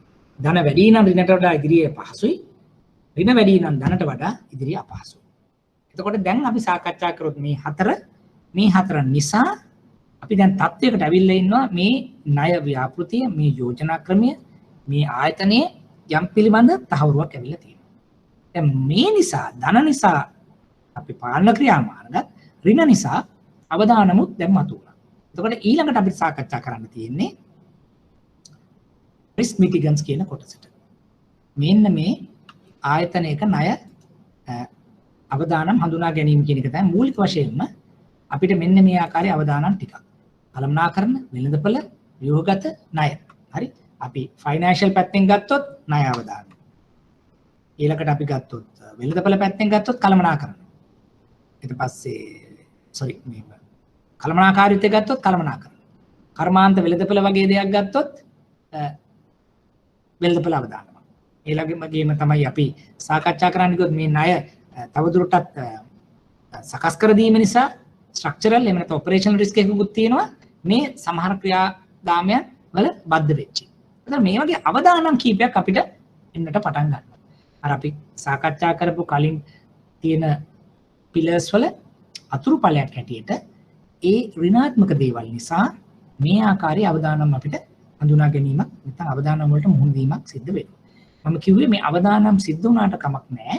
මේ අවදානම් සතහා මුහුණ දීමේ ධනාත්මක දේවලුත් අපිට එතනින්ම සිද්ධ වෙනවා. දැන් මම කිව්වේ වෙළඳපොළ හඳුනා ගන්නකොට වෙළඳපොළ ශක්්‍යතාවය බලනකොට ඒකේ ධන දේවල් තියෙනවා ඍණ දේවල් තියෙනවා. ඍණ නිසා වෙළඳපොළ අවදානම් ආවට ධන නිසා මේක අවම කරගන්නට හැකියාවක් තියෙන්නට පුළුවන්. එහෙම නැත්නම් වෙළඳපොළ අවදානම් ආවට අපි හිතමු තර්කකරුවන් වැඩි කියන අවදානම් නිසා ආවට මූල්‍ය තත්ත්වයේ ස්ථාවරයි නම් එයාට පුළුවන් ගොඩක් ඇඩ්වර්ටයිස්මන්ට් වලට යන්න. ඇඩ්වර්ටයිසින් වලට යන්න. හරි එහෙම නැත්නම් වෙන අපිට ක්‍රියාමාර්ග හරහා කම්පිටිෂන් එක අඩු කරන්නට. එතකොට සමහර ධන දේවල් වලින් ඍණ අඩු කිරීමේ හැකියාවකුත් අපිට තියෙනවා. අපි ඒක තියාගෙන අපි ඊළඟට සාකච්ඡා කරන්න බලමු මේ මොනවද මේ එක එක අවදානම් වර්ග කියලා. අපි කළමනාකරණ අවදානම් කියලා හඳුනාගන්නේ දැන් මේකම වැදගත් වෙන්නේ සමානලාට අපිට විභාගකදී අහන්න පුළුවන්. ආයතනික ණයගීම් වලදී දැන් අර මම කියනවා එක එකක් යටතේදී විස්තර කරන්න පැහැදිලි කරන්න කියලා අහන්න පුළුවන් ඒක එක පිළිවෙලක. ඊළඟට ආයතනික ණය හඳුනා ගැනීමේදී විවිධ අවදානම් වර්ග වලට මුහුණ දෙන්නට සිදු වෙනවා. අවදානම් වර්ග කිහිපයක් සඳහන් කරන්න කෙටියෙන් විස්තර කරන්න. ලකුණු 5ක ප්‍රශ්නයක්. එතකොට ඒකෙදි මෙන්න මේ කියන අපි ඉගෙන ගන්න දේ අපිට උපකාරී වෙන්නට පුළුවන්. ඒ වගේ ප්‍රශ්නයක් සඳහා මුහුණ දෙන්න. ඒතර කළමනාකරණ අවදානම්. කළමනාකරණ සම්බන්ධයෙන් ව්‍යුහමය අඩුපාඩුව, අනුප්‍රාප්තික සැලසුම්, ව්‍යාපාරික දැනුම නිපුණත්වයේ දුර්වලතා, මූල්‍ය පරිපාලන දුර්වලතා හඳුනා ගැනීම වැදගත් වෙනවා. කළමනාකරණ අවදානම් නිසා හඳුන්වනවා. පැහැදිලිද මම කලින් කිව්වා වගේ. දැන් අපි හිතමු ඒ ව්‍යාපාරය තුල සිටින කළමනාකරුවන්, අධ්‍යක්ෂකවරුන්, එහෙම නැත්නම් අයිතිකරුවන් කියලා ගත්තොත් ඒ කොල්ලන්ගේ ආවේනික දැනුම, පළපුරුද්ද නැත්නම් අර මම කිව්වේ යම්කිසි අර්බුද වලට මුහුණ දීමේ හැකියාව, එහෙම නැත්නම් සේවක සේවයේ සම්බන්ධතා, right එහෙම නැත්නම් අපි සක්සෙෂන් ප්ලෑන් අනුපාප්තික සැලසුමක් නැහැ කියන එක. එතකොට ස්ට්‍රක්චර් එක අර තියෙන ගැටලුවක් top down the down to top ද එහෙම නැත්නම් කොහොමද කමියුනිකේෂන් ගැප්ස් ද හරි එහෙම නැත්නම් ෆයිනෑන්ෂල් මැනේජ්මන්ට් වල ගැටලු තියෙනවනේ ක්‍රයිසිස් මැනේජ්මන්ට් වල ප්‍රශ්න තියෙනවනේ අන්න ඒව හඳුනා ගැනීම තමයි අපි මෙතනදී සාකච්ඡා කරේ. එතකොට එහෙම මොකුත් නැත්තම් කළමනාකරණ අවදානමක් නැහැ. එහෙම නම් කරන අවදානමක් එනවා. එතකොට දැන් අර චෙක් ලිස්ට් එකක් කරහා අපි සාකච්ඡා කරන්නේ ධන ඍණ දෙකම හඳුනා ගැනීම. ධන හඳුනා ගන්නකොට අපි කියනවා රයිට් එක පොසිටිව් මම සපෝට් කරනවා ලෝන් ප්‍රොපෝසල් එකට. හැබැයි නෙගටිව් මෙන්න මැනේජ්මන්ට් රිස්ක් එකක් තියෙනවා. අපි ඒකට මුහුණ දිය යුතුයි. right කළමනාකරණ අවදානම් කියලා අපි එතනදී සාකච්ඡා කරේ. ඊළඟට ඊට පස්සෙ ගියොත් අපි කර්මාන්ත වෙළඳපොළ. දැන් අර මම කිව්වාගේ මාකට් එකයි ඉන්ඩස්ට්‍රි එකෙත් අර වගේම ධන ඍණ තියෙන්න පුළුවන්. එතකොට කර්මාන්ත වෙළඳපොළට අදාළ නිපැයුම් වල ගුණාත්මක භාවයේ තියෙන අඩුපාඩු, පොලි අනුපාත හා විදේශ විනිමය වෙනස් කිරීම මත සිදුවන අවදානම් වගේ දේවල් එනවා. වෙළඳපොළ වර්ධනයන් අන්තර්ජාතික වෙළඳපොළ වෙනස් වීම නිසා වෙළඳපොළ අවදානම ඇති වෙන්නට පුළුවන්. දැන් අර මම කිව්වා වගේ අපි හිතමු තරගකාරීත්වය වැඩි වෙන්න ගැටලු වෙනවා. අපි හිතමු කස්ටමර් ටේස්ට් ප්‍රෙෆරන්සස් වෙනස් වෙන්න ගැටලු වෙන්න පුළුවන්. ඉස්සර කස්ටමර්ස්ලා අපි අත්දැකපු දෙයට වඩා දැන් ඒගොල්ලෝ කියනවා නෑ දැන් මේ අපි දැන් පෝස්ට් පැන්ඩමික් සිටුේෂන් එකේදී දැන් අපිට මෙන්න මේව නෙවෙයි මෙන්න මේව ඕනේ. මොන කස්ටමර්ස්ලා සමහරලාට කියන. ඒගොල්ලන්ගේ ඒව චේන්ජ් වෙලා තියෙනවා. එතකොට ඒකට මම රෙඩි වෙන්න ඕනේ. දැන් මම හදන්නේ මේක ඔයා මේක ගන්න දිගටම ගත්ත කියලා මම කිව්වට මාකට් එක රෙඩි නෑ දැන්. එහෙමනම් මම වෙනස් විය යුතුයි. හරි. ඒ වගේම තමයි දැන් අපි කිව්වොත් සමහරලාට දැන් අපි ගාමන්ට් එක්සැම්පල් එකකට ගත්තොත් ට්‍රේඩ් එක කාලයක් තිබුණා අපි සමහර නිෂ්පාදනයක් කරා දැන් ඒවා අපනයනය කරන්න බෑ. US මාකට් එකේ නැත්නම් EU මාකට් එක දැන් ඒවා වැටිලා. දැන් ඒගොල්ලෝ ඉල්ලනවා අපිට මෙඩිකල් equipment නැත්නම් ඒ ගියර්ස්. එතකොට මෙඩිකල් ඇඳුම් right එහෙම නැත්නම් මාස්ක් එහෙම නැත්නම් තවත් ඒ රිලේටඩ් ඒවා ඉල්ලන්න පටන් ගන්නවා. දැන් මොකද කරන්න ඕනේ? අපි දැනගන්න ඕනේ අපේ වෙළඳපොළ කලින් තිබ්බ එක දැන් ඩ්‍රොප් වෙනවා. ඒකට ඉම්පැක්ට් එකක් වෙලා තියෙනවා. එහෙම ඩිමාන්ඩ් එකක් නැති වෙලා තියෙනවා. දැන් හැබැයි අනිත් පැත්තෙන් අපිට දෙන්න පුළුවන් වෛද්‍ය ශාස්ත්‍රය සම්බන්ධ ඇඳුම් වෙන්න පුළුවන්, අනිකුත් උපකරණ වෙන්න පුළුවන්. එතකොට මට පුළුවන් නම් මගේ තියෙන මෑන් පවර්, මගේ තියෙන රිසෝසස් පාවිච්චි කරලා ලේඅවුට් වෙනස් කරලා ඒ ප්‍රොඩක්ට්ස් ටික හදලා එක්ස්පෝර්ට් කරනවා. දැන් මොකද මම කරේ? මේ ඩිමාන්ඩ් එක මේ පැත්තෙන් වැටෙනකොට අලුත් පැත්තකට මම යොමු වුණා. එතකොට දැන් මගේ බැංකු කරුවා වුණත් ඒ වෙලාවේදී රයිට් සමාන සල්ලි දීලා තියෙනවා මේ පැත්තෙන් හෝල්ඩ් එකක් වුණාට රයිට් මම කමක් නැහැ අපි මේ පැත්තට යමු. අර සල්ලි අවුරුද්දකින් එනකොට අපි තවත් කාර්ක ප්‍රාග්ධන ටිකක් දීලා ඊට වඩා වැඩි මාකට් එකක් වැඩි වෙළඳපොළකට අපි යනවා. ඒ මුදල් අපිට එනවා. ඒක හරහා මේක සර්විස් කරන්න පුළුවන්. දැන් ඒ අපි ගත්ත ප්‍රොඇක්ටිව් මෙෂර් එක. දැන් හැමතැනම හරියන්නේ නැති වෙන පුළුවන්. නමුත් අපි ඒ වගේ දේවල් දැන් වෙළඳපොළ අවදානමක් අපිට ආවා. දැන් ගාමන්ට් සෙට් එකේ හොටෙල් සෙට් එකේ ගන්නකො දැන් හොටෙල් සෙට් එකේ ඇත්තට මොකද උනේ? ෆොරිනර්ස්ලා ඉන්නේ, ලෝකස්ලා ඉන්නේ. කොරෝනා නිසා ලොකු ඉම්පැක්ට් එකක් ආවා. දැන් ඊළඟට බලනවා ඒගොල්ලෝ රයිට් කාලයකට පස්සේ මේක ඕපන් අවුට් වෙනවා. එතකොට රජයෙන් යම්කි සහනදායක මූල්‍ය අපි කියන උපදෙස් එහෙම නැත්නම් පහසුකම් ලබා දුන්නා. ඒ වගේම දැන් මොකද කරන්නේ? ගොඩක් වෙලාවට ඒගොල්ලෝ දේශීය පාරිභෝගිකයන් හොයාගෙන එහෙම නැත්නම් කස්ටමර්ස්ලා හරහා යනවා ක්‍රෙඩිට් කාඩ් වෙන්න පුළුවන් අඩු ප්‍රමාණයකට ඩිස්කවුන්ට්ස් දීලා දැන් ඒගොල්ලෝ ගෙන්න ගන්න බලන්න. මොකද ෆොරිනර්ස්ලා මාකට් ඇවිල්ලා මාකට් එක හැදෙනකන් දැන් අපි මාකට් එක චේන්ජ් කරා. ඉස්සර අපි 80% තිබ්බේ ෆොරිනර් මාකට් එකක් දැන් අපි කියනවා 80% ලෝකල්ස්ලා. අපි ලා ඒගොල්ලෝ ගෙන්න ගන්න එක එක අපි ක්‍රමවේද. හරි 50% ඩිස්කවුන්ට් 60% ඩිස්කවුන්ට් එහෙම දීලා මොකද කරන්නේ? අපි බලනවා රයිට් ඔකියුපයි කරන්න. එතකොට මේන්ටේන් කරන්න හරි අපිට පුළුවන් අපි අතෙන් යනකම්. ඒතර බැංකු පැත්තනොත් යම් ආකාරයක සහනයක් අපි ලබා ගත්තා. දැන් වෙළඳපොළ අවදානමක් ආවා. ඒකට මුහුණ දුන්නා. අලුතෙන් එන කෙනෙකුටත් මේ දේ සාධාරණයි. ඉන්න කෙනෙකුටත් මේ දේ සාධාරණයි. දැන් මතක තියාගන්න හැම වෙලේම අපි දැන් ආයතනයක් පිළිබඳ නාට්‍යලින් නැගීමක් කරනකොට හැම වෙලේම අලුත්ම ලෝන් එකක් වෙන්න ඕනේ නැහැ. දැන් ඉන්න එක්කෙනත් අපේ එක්කෙනෙක් මේ වගේ ගැටලුවට එනවා නම් අපි බැංකු කරුවා මේක හඳුනා ගන්නවා. ආයතන ප්‍රධානීන් මේක හඳුනා ගන්නවා. ඒකට විසඳුම් සොයනවා. මොකද නැත්තම් අලුතෙන් ආයන එකක් අපිට පුළුවන් රිජෙක්ට් කරන්න. දැන් ඉන්න කෙනා කොහොමද රිජෙක්ට් කරන්නේ? ඉන්න කෙනත් එක්ක ජීවත් වෙන්න ඕනේ. ඒතර ඒකට මේ කියන මේ ටූල්ස් එහෙම නැත්තම් මේ කියන මෙහෙම උපකරණ අපිට වැදගත් වෙනවා. ව්‍යුහගත අවදාන. මේ කියන්නේ දැන් අපි හිතුවොත් දැන් සාමාන්‍යයෙන් අපි මේ සාකච්ඡා කරන එක එක ක්‍රමවේද හරහා ණය නිකුත් කරනකොට අපි දැනගන්නට ඕනේ පාරිභෝගිකයාගේ අවශ්‍යතාවයට සරිලන ලෙස කාලීන වෙන්න පුළුවන්, කෙටි කාලීන වෙන්න පුළුවන්, ඔෆ් බැලන්ස් ෂීට් එකක් වෙන්න පුළුවන්. නිසි පරිදි ණය සකස් කරලා දීම ඉතාම වැදගත්. දැන් මේ දේ නොකරුවොත් ඒ පාරිභෝගිකයා ව්‍යවසායකයා ආයතනය යම් ආකාරයක අපහසුතාවයකට ලැබෙන්නත් පුළුවන්. මම කලිනුත් කේවල ණය ලබා දීමේදී මම කිව්වා සමහර ලාවට අපිට කෙටි කාලීන අවශ්‍යතාවයක් තියෙන කෙනෙකුට දිගු කාල ණයක් දුන්න කියලා ඒ උත්තරේ හරියන්නේ නැහැ. දිගු කාලීන අවශ්‍යතාවයක් තියෙන කෙනෙකුට කෙටි කාලීන ණයක් දීලා ඒක හරියන්නේ නැහැ. ඒ වගේම තමයි අපි හිතුවොත් ආයතනයක් තුල අපි ඕහෙඩ් එහෙම නැත්නම් එක්ස්පෙන්සස් ඒවා කළමනාකරණය කරගන්නට OD එකක් දෙනවා වෙනුවට චෙක් ඩිස්කවුන්ට් එකක් දීලා හරියන්නේ නැහැ.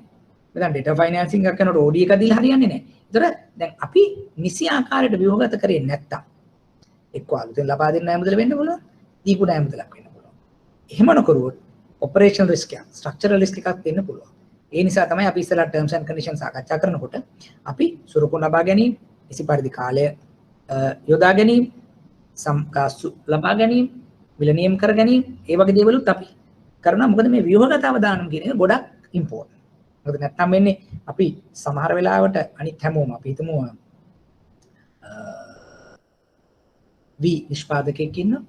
එතකොට එයාට අත්‍යවශ්‍ය වෙන මාස 6ක විතර වගේ එකකට කෙටි කාලින ණය. එතකොට දැන් අපි නිසි පරිදි කරනවා නම් මාස 6කට කෙටි කාලින චක්‍රීය ණය දීලා ඒ මාස 6 ඇතුළත ගබඩා කරලා ඒවා නිෂ්පාදනය කරලා හාල් බවට පරිවර්තනය කරාට පස්සේ එන මුදලින් ඒක සෙටල් කරනවා. ඒතර අපි ඒ වෙනුවට ගොත් නෑ ඔක දෙන්නටම කරදරයි අපි ඕඩි එකක් දෙන්නම් වාට කියලා කිව්වොත් මොකද වෙන්නේ? සමහරවිට ඒක නෙවෙයි නියම ප්‍රොඩක්ට් එක.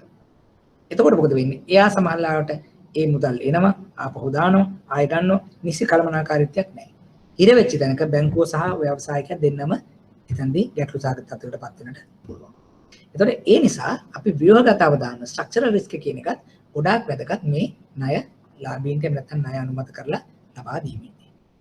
අනිත් එක තමයි ෆයිනෑන්ෂල් රිස්ක් ණය අවදානම. දැන් ඒ කියන්නේ අපි දැන් මේ කියන අනිත් හැම අවදානමක් නිසාම එන එකක් තමයි මේ ණය අවදානම. ඒ කියන්නේ අපි මොකද ඇග්‍රි වෙන්නේ? ණයකරුවෙකුට ණයක් ලබා දුන්නාට පස්සේ මුල් මුදල සහ ඒක ආවේනික පොලිය සහ ඊට ආවේනික වෙච්ච ගාස්තු නිසි පරිදි නිසි කල අපේ තියෙන දිවිසුමට අනුව ගෙවිය යුතුයි කියන එක තමයි අපි පිළිගන්නේ. දැන් ඔය දේ නොකරනවා නම් අපි ඒකට කියනවා මූල්‍ය අවදානමක්. ණය අවදානමක්. නැත්නම් ක්‍රෙඩිට් රිස්ක් ෆයිනෑන්ෂල් රිස්ක් කියලා කියන්නේ ඒක. එතකොට දැන් ඒක අවම කර ගැනීමේදී අපි මූලික වශයෙන් කරන එකක් තමයි අර මම කිව්ව මූල්‍ය තත්ත්ව වාර්තා බලනවා කියලා. ඒතකොට එතන තමයි මූලිකම දේ. හැබැයි දැන් ඒකත් හරියට කරා කියලා විතරක් බෑ අනිකුත් දේවල් නිසා. වෙළඳපොළ අවදානම, කළමනාකරණ අවදානම, පාරිසරික අවදානම, නීති අවදානම, එහෙම නැත්නම් ව්‍යුහගත අවදානම අනිකුත් අවදානන් නිසා නැවත මූල්‍ය අවදානම ක්‍රියේට් වෙන්නත් පුළුවන්. ඉතින් ඒ නිසා තමයි සාමාන්‍යයෙන් අපි ණය මුදලක් දුන්නාම අපි ඒක දිගින් දිගටම මාස 3න් 6න් අවුරුද්දෙන් අපි කියන්නේ රිවිව් කරන්න ඕනේ කියලා පසුවිපරම් කිරීම අවශ්‍යතාවයක්. දැන් අපි ගිය අවුරුද්ද දීලා හොඳට ගෙවාගෙන යනවා කියලා ඉවරලා එයාක රිවිව් නොකරන්නේ නැහැ. සමහරට තව අවුරුද්දකින් දරුණු වෙන්න පුළුවන් තත්ත්වය. එයාට එහෙම තත්ත්වයක් වෙන්නේ වෙළඳපොළ පිළිබඳ ප්‍රශ්නයක්. එහෙම නැත්නම් කළමනාකාරීත්වය පිළිබඳ ප්‍රශ්නයක්. මේ හොඳට ඉන්නවා යම් කිසි කළමනාකාරීත්වයේ ගැටලු නිසා මොන දැන් ප්‍රශ්නයක් ඇති වෙලා තියෙනවා. සේවක සේවයේ ප්‍රශ්න නිසා ගැටලු ඇති වෙලා තියෙනවා. එහෙම නැත්නම් මෙන්න හොඳට ඉන්නවා පාරිසරික දේවල් දෙක. සමහරලාට එකපාර බදු එහෙම නැත්නම් එකපාර යම් කිසි ආකාරයක තහනම් කිරීම සිදු වෙන්න පුළුවන්. එහෙම නැත්නම් මැටීරියල්ස් අපිට රෙස්ට්‍රික්ෂන්ස් එන්න පුළුවන්. මොන දැන් වෙළඳපොළ පිළිබඳ ගැටලුවක් වෙනවා. දැන් පාරිසරික පිළිබඳ ගැටලුවක් වෙනවා. නැත්නම් කස්ටමර්ස්ලගේ මොනවා හරි වෙනසක් සිදුවීමක් වෙන්න මේක වෙන්න පුළුවන්. නමුත් කිසිම හේතුවක් නැතුවත් සමහරලාට අවදානම් ඇති වෙන්න පුළුවන්. අපි රියුමර්ස් ගිහිල්ලා නේ කට කතා ගිහිල්ලා ප්‍රොඩක්ට් එකක් එහෙම නැත්නම් නිෂ්පාදනයක් වර්ජනය කරලා එහෙම දේවල් වෙන්න පුළුවන්. එතකොට අපි හැම වෙලෙම විජිලන්ට් ඉන්න. ඒ කියන්නේ අදාළ ආයතනයත් එහෙමයි බැංකුවත් එහෙමයි. මොකද අපි සම්බන්ධ වුණාට පස්සේ අපිට බෑ දැන් හොඳයි දැන් අරකයි වාගේ වන්න එහෙම තත්ත්වයක් නැහැ. අපි දිගින් දිගටම අලුත් නෑක් වගේම ලබා දුන්න නෑක් වෙන්න පුළුවන්. ඒකත් පසුවිපරම් කරගෙන කාලයක් අපි එයත් එක්ක ගණදෙනු කරනවා. එහෙම නැත්නම් පසුවිපරම් කිරීමේ අවශ්‍යතාවයක් තියෙනවා. එතකොට දැන් ඔන්න ඔය ආකාරයට අපි අර කියන හතර ගත්තොත් MIF කියන එක කරනකොට ඒකේ ධන ඍණ අනුව මම කිව්වා ඍණ නම් අවදානම් වෙනවා. ධන නම් අපි එක පාලන ක්‍රියාමාර්ගය එනවා. දැන් ඕ ටිකත් ඉවර කරලා අපි ඊළඟට බලාගෙන ඉන්නවා. දැන් තවත් අපි ඉදිරියට මොනවද කළ යුත්තේ? ඒක තමයි T අකුරෙන් මම කිව්වේ ණය නියමයන් කොන්දේසි කියලා සාකච්ඡා කරන්නේ. ඒක තත්ත්ව කොන්දේසි කියන එකත් තවදුරටත් අපිට පාවිච්චි කරන්න පුළුවන් මේ ණය ලබා දෙන ණය කළමනාකරණය කරගන්න. නැත්නම් අවදානම අවම කරගන්න. පාලිත තත්ත්වයක් යටතේ මේක ලබා දීම සඳහා. ඒක තමයි එක්ක ලබා දෙන ණය මුදල සීමාව. ඒක ගැන තීරණයක් කරන්න පුළුවන්. කස්ටමර් ඉල්ලන්න පුළුවන් මිලියන 50. නමුත් අපි කියන්න පුළුවන් නෑ මිලියන 50ක් වාට එකවර ලබා දීමේ නොහැකියාවක් තියෙනවා. අපි ඒ නිසා ඒක ස්ටේජ් හැටියට, ෆේසස් හැටියට. පළවෙනියට මිලියන 25, තව කාලයක් ගියාම තව මිලියන 25. එහෙම නැත්නම් අපි කෙටි කාලෙන් චක්‍රේ නෑ කිව්වොත් එයා මිලියන 50ක් ඉල්ලන්න පුළුවන්. ඉම්පෝට් ලෝන් එකක්, ප්ලෙජ් ලෝන් එකක්, එහෙම නැත්නම් PCL එකක්, STL එකක්. නමුත් අපි කියනවා නෑ. ඉස්සෙල්ලාම පට ගන්න මිලියන 25කින්. අපි LC terms වලට යමු. confirm orders වලට යමු. මෙන්න මේ විදිහට අපි ගිහිල්ලා මේක ස්ට්‍රක්චර් කරමු. කාලයක් යනකොට අපි බලමු වාගේ බයස් ටික වාට. මේ වෙනකොට සප්ලයිස් ටික මේ වෙනකොට බැංකුවේ යම් තත්යකට එනකොට සුරුකුම යම් ප්‍රමාණයක් එනකොට අපි මේක ටිකින් ටික වැඩි කරනවා. ඒතර අපි නියමයන් කොන්දේසි වලින් ලබා දෙන ණය මුදලෝ සීමාව මත අපි යම් ආකාරයකට කන්ට්‍රෝල් එකක් ගන්න පටන් ගන්නවා. ඊළඟ පොලි අනුපාත. පොලි අනුපාත ස්ථාවර පොලි වෙන්න පුළුවන්, විචල්්‍ය වෙන්න පුළුවන්, අඩු පොලි වෙන්න පුළුවන්, වැඩි පොලි වෙන්න පුළුවන්. ඒක තීරණය කරනවා. පාරිභෝගිකයා එහෙම නැත්නම් ඒ ආයතනය සතු අපි තියෙන ධනාත්මක ඍණාත්මක දේවල් බැලුවම එයා හයි රිස්ක් කස්ටමර් කෙනෙක්. එතකොට අපි ඉහළ පොලි අනුපාතයකට යනවා. හරි එහෙම නැත්නම් එයා ලෝ රිස්ක් කස්ටමර් කෙනෙක්. අපි තුන් කෝපරේට් එකක් ට්‍රිපල් A නැත්නම් ඩබල් A රේට්. එහෙමනම් අපිට ලොකු පොලි අනුපාත වලට යන්න මොකද ඩබල් A කියලා කියන්නේ? ඒ ණයට සුදුසුකම ඉතා ඉහළයි. කියන්නේ ගත්ත ණයත් ඉතා හොඳින් ගෙවනවා. එහෙමනම් අපිට කරදර වෙන්න දෙයක් නෑ. අපි මේ මහා පරිමාණයෙන් පොලි අනුපාතය වාර්තා කරන්න අවශ්‍ය වෙන්නේ නැහැ. අඩු පොලි අනුපාතයකට ලබා දෙන්නට පුළුවන්. ණය ගෙවීමේ කාලය ඒකත් එහෙමයි. දිගු කාලේ, කෙටි කාලේ, මධ්‍ය කාලේ හැම වෙනස් වෙනවා. අපි නිවාසනයක් ගත්තොත් ඒක පැහැදිලිවම අවුරුදු 10ක් 15ක් යන්න පුළුවන්. එහෙම නැත්නම් කාර්ක ප්‍රාග්ධනයක් ගත්තොත් ඒක මාස 3 6 9 එකක් වෙන්න පුළුවන්. එහෙම නැත්නම් පෞද්ගලික ණයක්, එහෙම නැත්නම් සාමාන්‍ය වෙළඳනයක් ගත්තොත් අවුරුදු 3ක් 4ක් 5කින් ඒක ගෙවන්න පුළුවන්. එහෙම නැත්නම් අපි ලීස් එකක් හය පර්චේස් එකක් ගත්තොත් අවුරුදු 3 4 5 විදිහට යන්න පුළුවන්. ඒතර ඒ තීරණය කිරීම කරනවා අපි අදාළ තියෙන ණය තත්ත්ව නැත්නම් අවදානම් යටතේ. සුරුකුම් ඒකත් ගොඩක් වැදගත්. දැන් අර අපි සුරුකුම් ගැන chapter 1 වල සාකච්ඡා කරා වගේම එතකොට ඒක ගොඩක් වෙලාවට වටිනවා අපි මොන සුරුකුම්ද ගන්න. ඒක අපි කියනවා චංචල වෙන්න පුළුවන්, නිශ්චල වෙන්න පුළුවන්, මුදල් සුරුකුම් වෙන්න පුළුවන්. හරි ඒ අනුව අපිට වැදගත් වෙනවා ගන්න සුරුකුම මොකක්ද කියලා. ඒ ගන්න සුරුකුම අනුව අවදානම් වැඩි නම් ඒක කැෂ් කොලටරල් එකක්. අවදානම් වැඩි නම් නිශ්චල දේපලක් වෙන්න පුළුවන්. අවදානම් අඩුයි නම් චංචල දේපලක් වෙන්න පුළුවන්. අවදානම් අඩුයි නම් සුරුකුම් නැතු වුණත් අපිට ලබා දීමේ හැකියාවක් තියෙනවා. ඒතර ඒ අනුව තමයි අපි සුරුකුම් ලබා ගැනීම නැත්නම් ඒ ණය නියමයන් කොන්දේසි අතර සුරුකුම් වැටෙන්නේ. අවසාන එක ණය කොන්දේසි. දැන් අපි මේ කියන්නේ අපි මූලික පැරාමීටර්ස් ටික ගත්තොත්, ක්‍රයිටීරියාස් ටික ගත්තොත් කොන්දේසිත් තියෙනවා. ඒ කොන්දේසි සමානට පූර්ව කොන්දේසි වෙන්න පුළුවන්. ණය බෙදා හරින්න පෙර කොන්දේසි වෙන්න පුළුවන්. සාමාන්‍ය කොන්දේසි වෙන්න පුළුවන්. විශේෂ කොන්දේසි වෙන්න පුළුවන්. ඒ වගේ විවිධ ආකාරයට අපි කොන්දේසි පනවනවා. දැන් උදාහරණයකට අපි අර හොටෙල් ව්‍යාපෘතිය ගත්තොත් අපි කියන එක කොන්දේසියක් තමයි අපේ ණය මුදල ගන්නට කලින් ඉහළ කළමනාකාරීත්වය පත් කිරීමේදී බැංකුවක අපේ බැංකුවේ අනුමැතියට යටත් වෙනවා. එහෙම නැත්නම් ණය මුදල් ලබා ගන්නට කලින් බැංකුවේ යම්කිසි නිලධාරියෙක් ස්වාධීන අධ්‍යක්ෂකවරයෙක් හැටියට ඒගොල්ලන්ගේ ඩිරෙක්ටර් බෝඩ් එකට පත් වෙනවා අවුරුදු 3ක කාල සීමාවකට. තීරණ ගන්න නෙවෙයි. මොකද්ද වෙන්නේ කියලා බලන්න. ඒක පූර්ව කොන්දේසි. එහෙම නැත්නම් අපි විශේෂ කොන්දේසි කියලා ගත්තොත් අපි හැම මාස 3න් 3ටම ව්‍යාපාරය එහෙම නැත්නම් මේ හොටෙල් ප්‍රොජෙක්ට් එක ව්‍යාපෘතිය කරගෙන යන්නේ කොහොමද? ඒ පිළිබඳ දත්ත වාර්තා අපිට ලබා දීම. එහෙම නැත්නම් අපි සාමාන්‍යයෙන් දැන් අපි ගත්තොත් land development project එකක් ගත්තොත් අපි කියනවා එක කොන්දේසියක් තමයි අපි මොනවා හරි අලුතෙන් ප්‍රොජෙක්ට් එකක් මූල්‍යකරණය කිරීමේදී 60යි අපි දැන් 40%ක් එයා දායකත්වය කරන්න. එහෙම නැත්නම් එයාගේ 40%ත් අපේ බැංකුව හරහාම ගිහිල්ලා අපි තමයි ඒ ඉඩම සෙලර්ට එක චෙක් එකක් දෙන්නේ. එතකොට අපි එන්ෂුර් කරනවා end use එක. ඒ සල්ලි වෙන තැනකට යන්නේ නැහැ. ඉඩම ගන්න පුද්ගලයාට කෙලින්ම දෙන්නේ අපි. ඊට පස්සේ ඩෙවලොප් කරලා විකුණනකොට මුදල් අපි හරහා යනවා. ඒ අපි කොන්දේසි. මොකද එතනදී අපි කියනවා රයිට් මූල්‍ය ප්‍රවාහ පිළිබඳ අපිට යම්කිසි කන්ට්‍රෝල් එකක් තියෙනවා. ඒවා තමයි නියමයන් හා කොන්දේසි කියලා අපි සාකච්ඡා කරන්නේ. එතකොට මූලික වශයෙන්ම දැන් මේ කොන්දේසි තවදුරටත් පැහැදිලි කරොත් ධනාත්මක වෙන්න පුළුවන්, ඍණාත්මක වෙන්න පුළුවන්. Positive, negative. right? දැන් පොසිටිව් එකකදී වෙන්නේ අපි මේවා අනිවාර්යෙන් කරන්න ඕනේ. උදාහරණයක් ගත්තොත් ඇපයක් ලබා දීම. මූල්‍ය ප්‍රකාශන වාර්තා දීම. ඉන්ෂුරන්ස් කිරීම. එතකොට අපි දුම් ගියරින් රේෂියෝ එක නැත්නම් කරන්ට් රේෂියෝ මේ ලෙවල් එක පවත්වා ගැනීම. ඒවා නිකන් අනිවාර්යෙන් කරන්න ඕනේ. ඔයා දැන් මෙන්න මේ ණය මුදල් දෙනවා මේවා කරන්න ඕනේ. මේවා කරේ නැත්නම් බ්‍රීච් කරා. කැඩුවොත් අපිට සමානට ඇග්‍රීමන්ට් එකෙන් එළියට එන්න පුළුවන්. හරි ඒ වගේ ඒවා. ඊළඟට තමාට දෙනවා ඍණාත්මක දේවල්. එතකොට මෙන්න මේවා දාලා අපි කියනවා රයිට් නොකල යුතුයි මේවා. දැන් මෙහෙම කරන්නේ වැඩි සුභසිද්ධියට ආයතන උදාහරණයක් ගත්තොත් අපි ඩිවිඩන්ඩ්ස් පේ කරන්න බෑ. එහෙම නැත්නම් කැෂ් රිමිනරේෂන් මේ කාල සීමාව තුළ නොකළ යුතුයි. එහෙම නැත්නම් බැංකුවේ අනුදැනුමකින් තොර තව ණය ලබා ගන්නට බෑ. නැත්නම් බැංකුවේ අනුදැනුමකින් තොරව ඇසෙට් ට්‍රාන්ස්ෆර් කරන්න බෑ. දැන් මේවා ටිකක් අට වඩා ටෆ්. දැන් අරකදී කරන්නේ ඒක කරාම කන්ට්‍රෝල් එකක් එනවා. හැබැයි මේ වගේ ඒවා කරන්නම දෙන්නේ නෑ. ඍණාත්මක ඒවා. දැන් අපි ගත්තොත් ඇසෙට් එක ට්‍රාන්ස්ෆර් කරනවා කියලා කියන්නේ වෙන කාගේ හරි නමකට අපි කියනවා ඩයිලූට් වෙන්න පුළුවන් කියලා. ඒ නිසා ඒක කරන්න බෑ. ඩිවිඩන්ඩ්ස් පේ කරන්න බෑ කියලා කියන්නේ කරන්නම බෑ. රයිට්? එතකොට ඒව කරනවා කියලා කියන්නේ අර කියනවා දැන් අපි මේ ව්‍යාපාරය තුල යම්කිසි හානියක් සිදු වෙන්න පුළුවන්. ඒ නිසා මේ දේ නොකර තමයි කියන්නේ මෙන්න මේ දේ නොකළ යුතුයි කියලා. දැන් එතකොට මේ අපි දැන් ධනද ඍණද එහෙම නැත්නම් ධනාත්මක ඍණාත්මකද කියන මේ ඔක්කොම දේවල් නිසි පරිදි සාකච්ඡා කරලා තමයි කරන්නේ ඔය කියන ව්‍යවසායකයන් නැත්නම් ආයතනයත් එක්ක.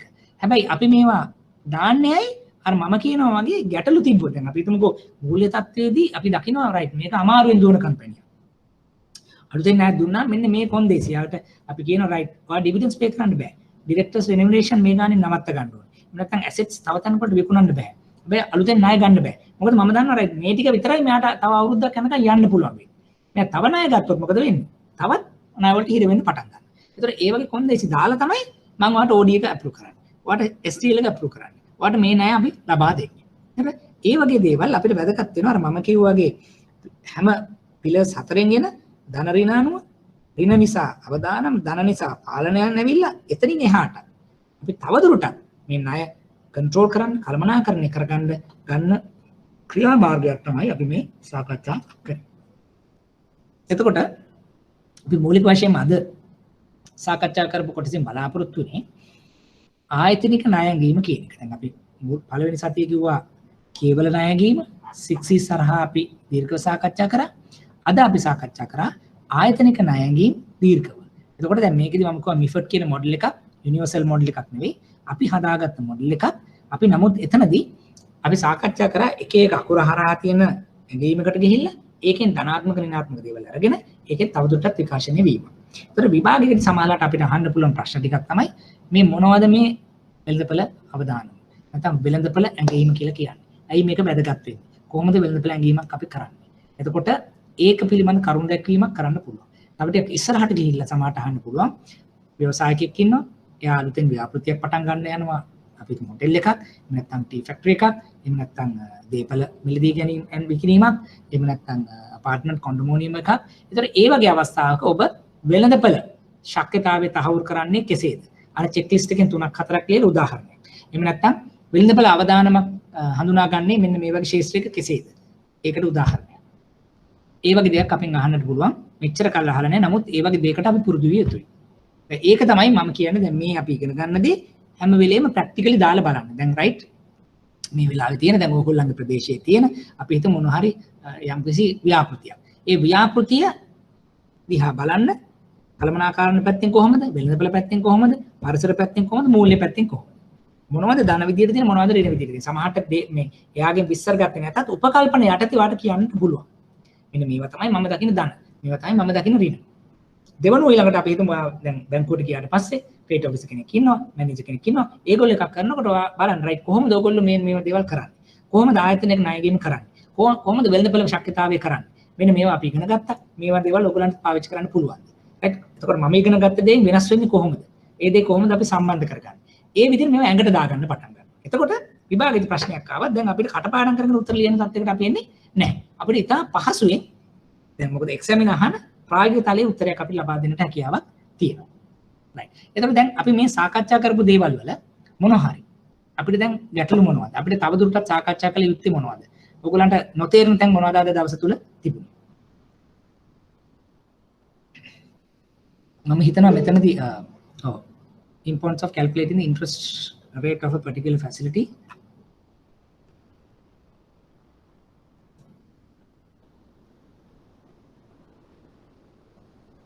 හරි. මෙතෙන්දී හොඳ ප්‍රශ්නයක් අහනවා. අපි කොහොමද ඉන්ට්‍රස්ට් රේට් එක ඩිසයිඩ් කරන්නේ ෆැසිලිටි එකක තියෙන අවදානම මත? දැන් මම පැහැදිලි කරා ඉතාලම කෙටියෙන් කිව්වොත් මෙහෙම. අපි හිතමු මෙහෙම දැන් යම්කිසි ණය මුදලක් ලබා දෙනවා. ඒ ණය මුදලක් ලබා දෙනකොට ඒ ණය මුදලදී අපි අවදානම වැඩිම අඩුම දේ ඉතාම පහසුවෙන් තීරණය කරන්නට පුළුවන්. ඒ අවදානම සඳහා අපි සුරුකුමක් ගන්නවද සුරුකුමක් ගන්නේ නැද්ද කියලා හිතන්නකෝ. අපි හිතමු කෑෂ් බෑක් ෆැසිලිටි එකක් කියන්නේ ඉතාම හොඳ ආකාරයේ අනර්ඝ සුරුකුමක් රීපේමන්ට් එක එන්චුර්. ඒ වගේම තමයි ක්ලීන් එකක් අනිත් පැත්තෙන් ගන්නවා. දැන් ඔය මම කියන්නේ ඒ ව්‍යුහගත අවදානම වගේ දෙයක් තමයි. සුරුකුමක් ගැනීම සුරුකුමක් නොගැනීම. ඒතර සුරුකුමක් ගැනීමේදී කෑෂ් බෑක් වෙලාවක අපි කියනවා කෑෂ් බෑක් plus 1%, 2%, 3%. ඇයි? අවදානම් හරිම අඩුයි. අන්සෙක්යර්ඩ් එකක් නම් cost of funds plus 5%, 6%, 7%. අවදානම් ඉතා වැඩි. එතකොට අපි පොලි අනුපාත තීරණය කරනවා අපි ලබා ගන්න අවදානමත් එක්ක. දැන් මම මේ ව්‍යුහගත අවදානම කියන එක දෙක පැහැදිලිවම ගත්තා. ඉතින් පහසුවෙන් ඒක පැහැදිලි කරලා දෙන්න පුළුවන්. අපි හිතමු එහෙම නැතිව දැන් ඔය අපි හිතමු ව්‍යාපෘතියක් ගැන සාකච්ඡා කරා කියලා. දැන් අපි හිතමු ලක්ෂිකා අහපු ප්‍රශ්නෙම අපි තුමු දේපල දෙයක් කියලා apartment project එකක් කියනවා. දැන් apartment project එකක් තියෙන වෙලාවකයි මම සාකච්ඡා කරොත් සාමාන්‍යයෙන් මොනවා හරි බිල්ඩින් එකක් හදලා රෙන්ට් කරන වෙලාවක් කියලා හිතන්න. දැන් ඔය ව්‍යාපෘති දෙකම ගත්තොත් අපිට මේ වෙලාවේ වැඩිම අවධානම තියෙන්නේ apartment project එකේ. ඇයි? land එකක් අරගෙන බිල්ඩින් එකක් හදලා බයස්ලා හොයලා ඒකට විකුණ ගන්න එක. නමුත් සමහරවිට land එකක තට්ටු 3ක 4ක බිල්ඩින් එකක් හදලා රෙන්ට් කරන එක අර තරම් අවධානමක් නැහැ. දැන් අපි ගත්තොත් වෙළඳපොළ පැත්තෙන් එහෙම නැත්නම් පාරිසරික පැත්තෙන් කළමනාකරණ පැත්තෙන් ගත්තොත් අවධානම වැඩි apartment project එකේ. එතකොට එහෙමනම් ඒ වගේ වෙලාවක දේපල අප තිබුණත් අරකට 100ට 12ක් වෙනකොට මේකට 11.5කට අපිට ණයක් නිකුත් කරන්න පුළුවන්. ඇයි? මෙතන පහසුයි. ඔය හදලා ඉවරන ගමන් සමහරට හදනකටම බයස 3 දෙනෙක් හොයාගන්න පුළුවන්. බයස 3 දෙනා මේකට හොයාගන්න. රෙන්ට් කරන්න 3 දෙනෙක්. අතන යුනිට් තියෙනවා 60ක් 60න් අඩුම ගන්න 30කටවත් ඔයා බයස්ලා හොයාගන්න. ඒක දැන් මේ තත්ත්ව පාරිසරික තත්ත්වය යටතේ apartment project එක ටිකක් දරුණුයි. අවදානම් වැඩි. ඒ නිසා අපි ඒ සම්බන්ධයෙන් වැඩි අවදානමක් වැඩි පොලි අනුපාතයක් එතෙන්ට යොදන්න පටන් ගන්නවා. මේකදී අඩු පොලි අනුපාතයක් මොකද අපිට බයස්ලා දෙන්නේ 3 දෙනෙක් ලේසියෙන් හොයාගන්න පුළුවන්. ගොඩක් වෙලාවට රෙන්ට් කරගන්න හැමෝම රෙන්ට් එකට ගන්න නිසා. අරක outright sale එකක් ඒක අමාරුයි මේකට සාපේක්ෂව. එතකොට අර කලින් උදාහරණෙට තව ටිකක් ඉස්සරහට આવොත් මේකේදී අඩු පොලියක් මේකේදී වැඩි පොලියක් අපිට charge කරන්න සිද්ධ වෙනවා. හොඳ ප්‍රශ්නයක් ඇහුවේ. ලක්ෂිකා උත්තරේ ප්‍රමාණවත්ද? හරි. අනිත් පැයට මොනවද තියෙන ගැටලු කොහොමද ඕගොල්ලන්ට අද සෙෂන් එක පිළිබඳ කොහොමද ඕගොල්ලන්ගේ අදහස? මම චුට්ටක් මේ හිමින් කරගෙන යන්නේ. හේතුව දැන් මේක අපි සාමාන්‍යයෙන් අපි ක්ලාස් එකක් තුල කරනවා නම් මේක මෙච්චර දුරට කරන්න ඕනේ නැහැ. මේක ඊට පහසුවෙන් කරන්න පුළුවන්. නමුත් ඔන්ලයින් වගේ වෙනකොට ටිකක් අමාරුයි. අපි ටිකක් වැඩිපුර වේට් එකක් දාලා කරන්න ඕනේ. මොකද මේ ප්‍රශ්න විභාගෙදි ගොඩක් අපිට වැදගත් වෙන නිසා. අපිට ඇත්තටම කාල සීමාවක් තියෙන නිසා මම කියපු ක්‍රමවේද වලට කියන්නේ අපි presentation එකක් followed by the reading materials ඊට පස්සේ end of the sessions මම ඔයගලන්ට short note එකක් ඊට පස්සේ පසුගිය ප්‍රශ්න පත්‍ර සාකච්ඡා කිරීම. ඔය ක්‍රම හතරට තමයි මම සාමාන්‍යයෙන් lessons plan කරලා තියෙන්නේ. ඔයගොල්ලෝ ඒතර දැනට මේ ටික කරගෙන යනකොට මොන හරි ගැටලු වෙන විදිහට අපි තවදුරටත් සාකච්ඡා කරමු. එහෙමනම් අපි ඊළඟ සතියේදී අපව හම්බ වෙමු. ඔයගොල්ලෝ හැමෝටම සුබ සතියක් කියලා ප්‍රාර්ථනා කරමින් අද දවසේ වැඩ කටයුතු මෙතනින් සමාප්ත කරනවා. බොහොම ස්තුතියි.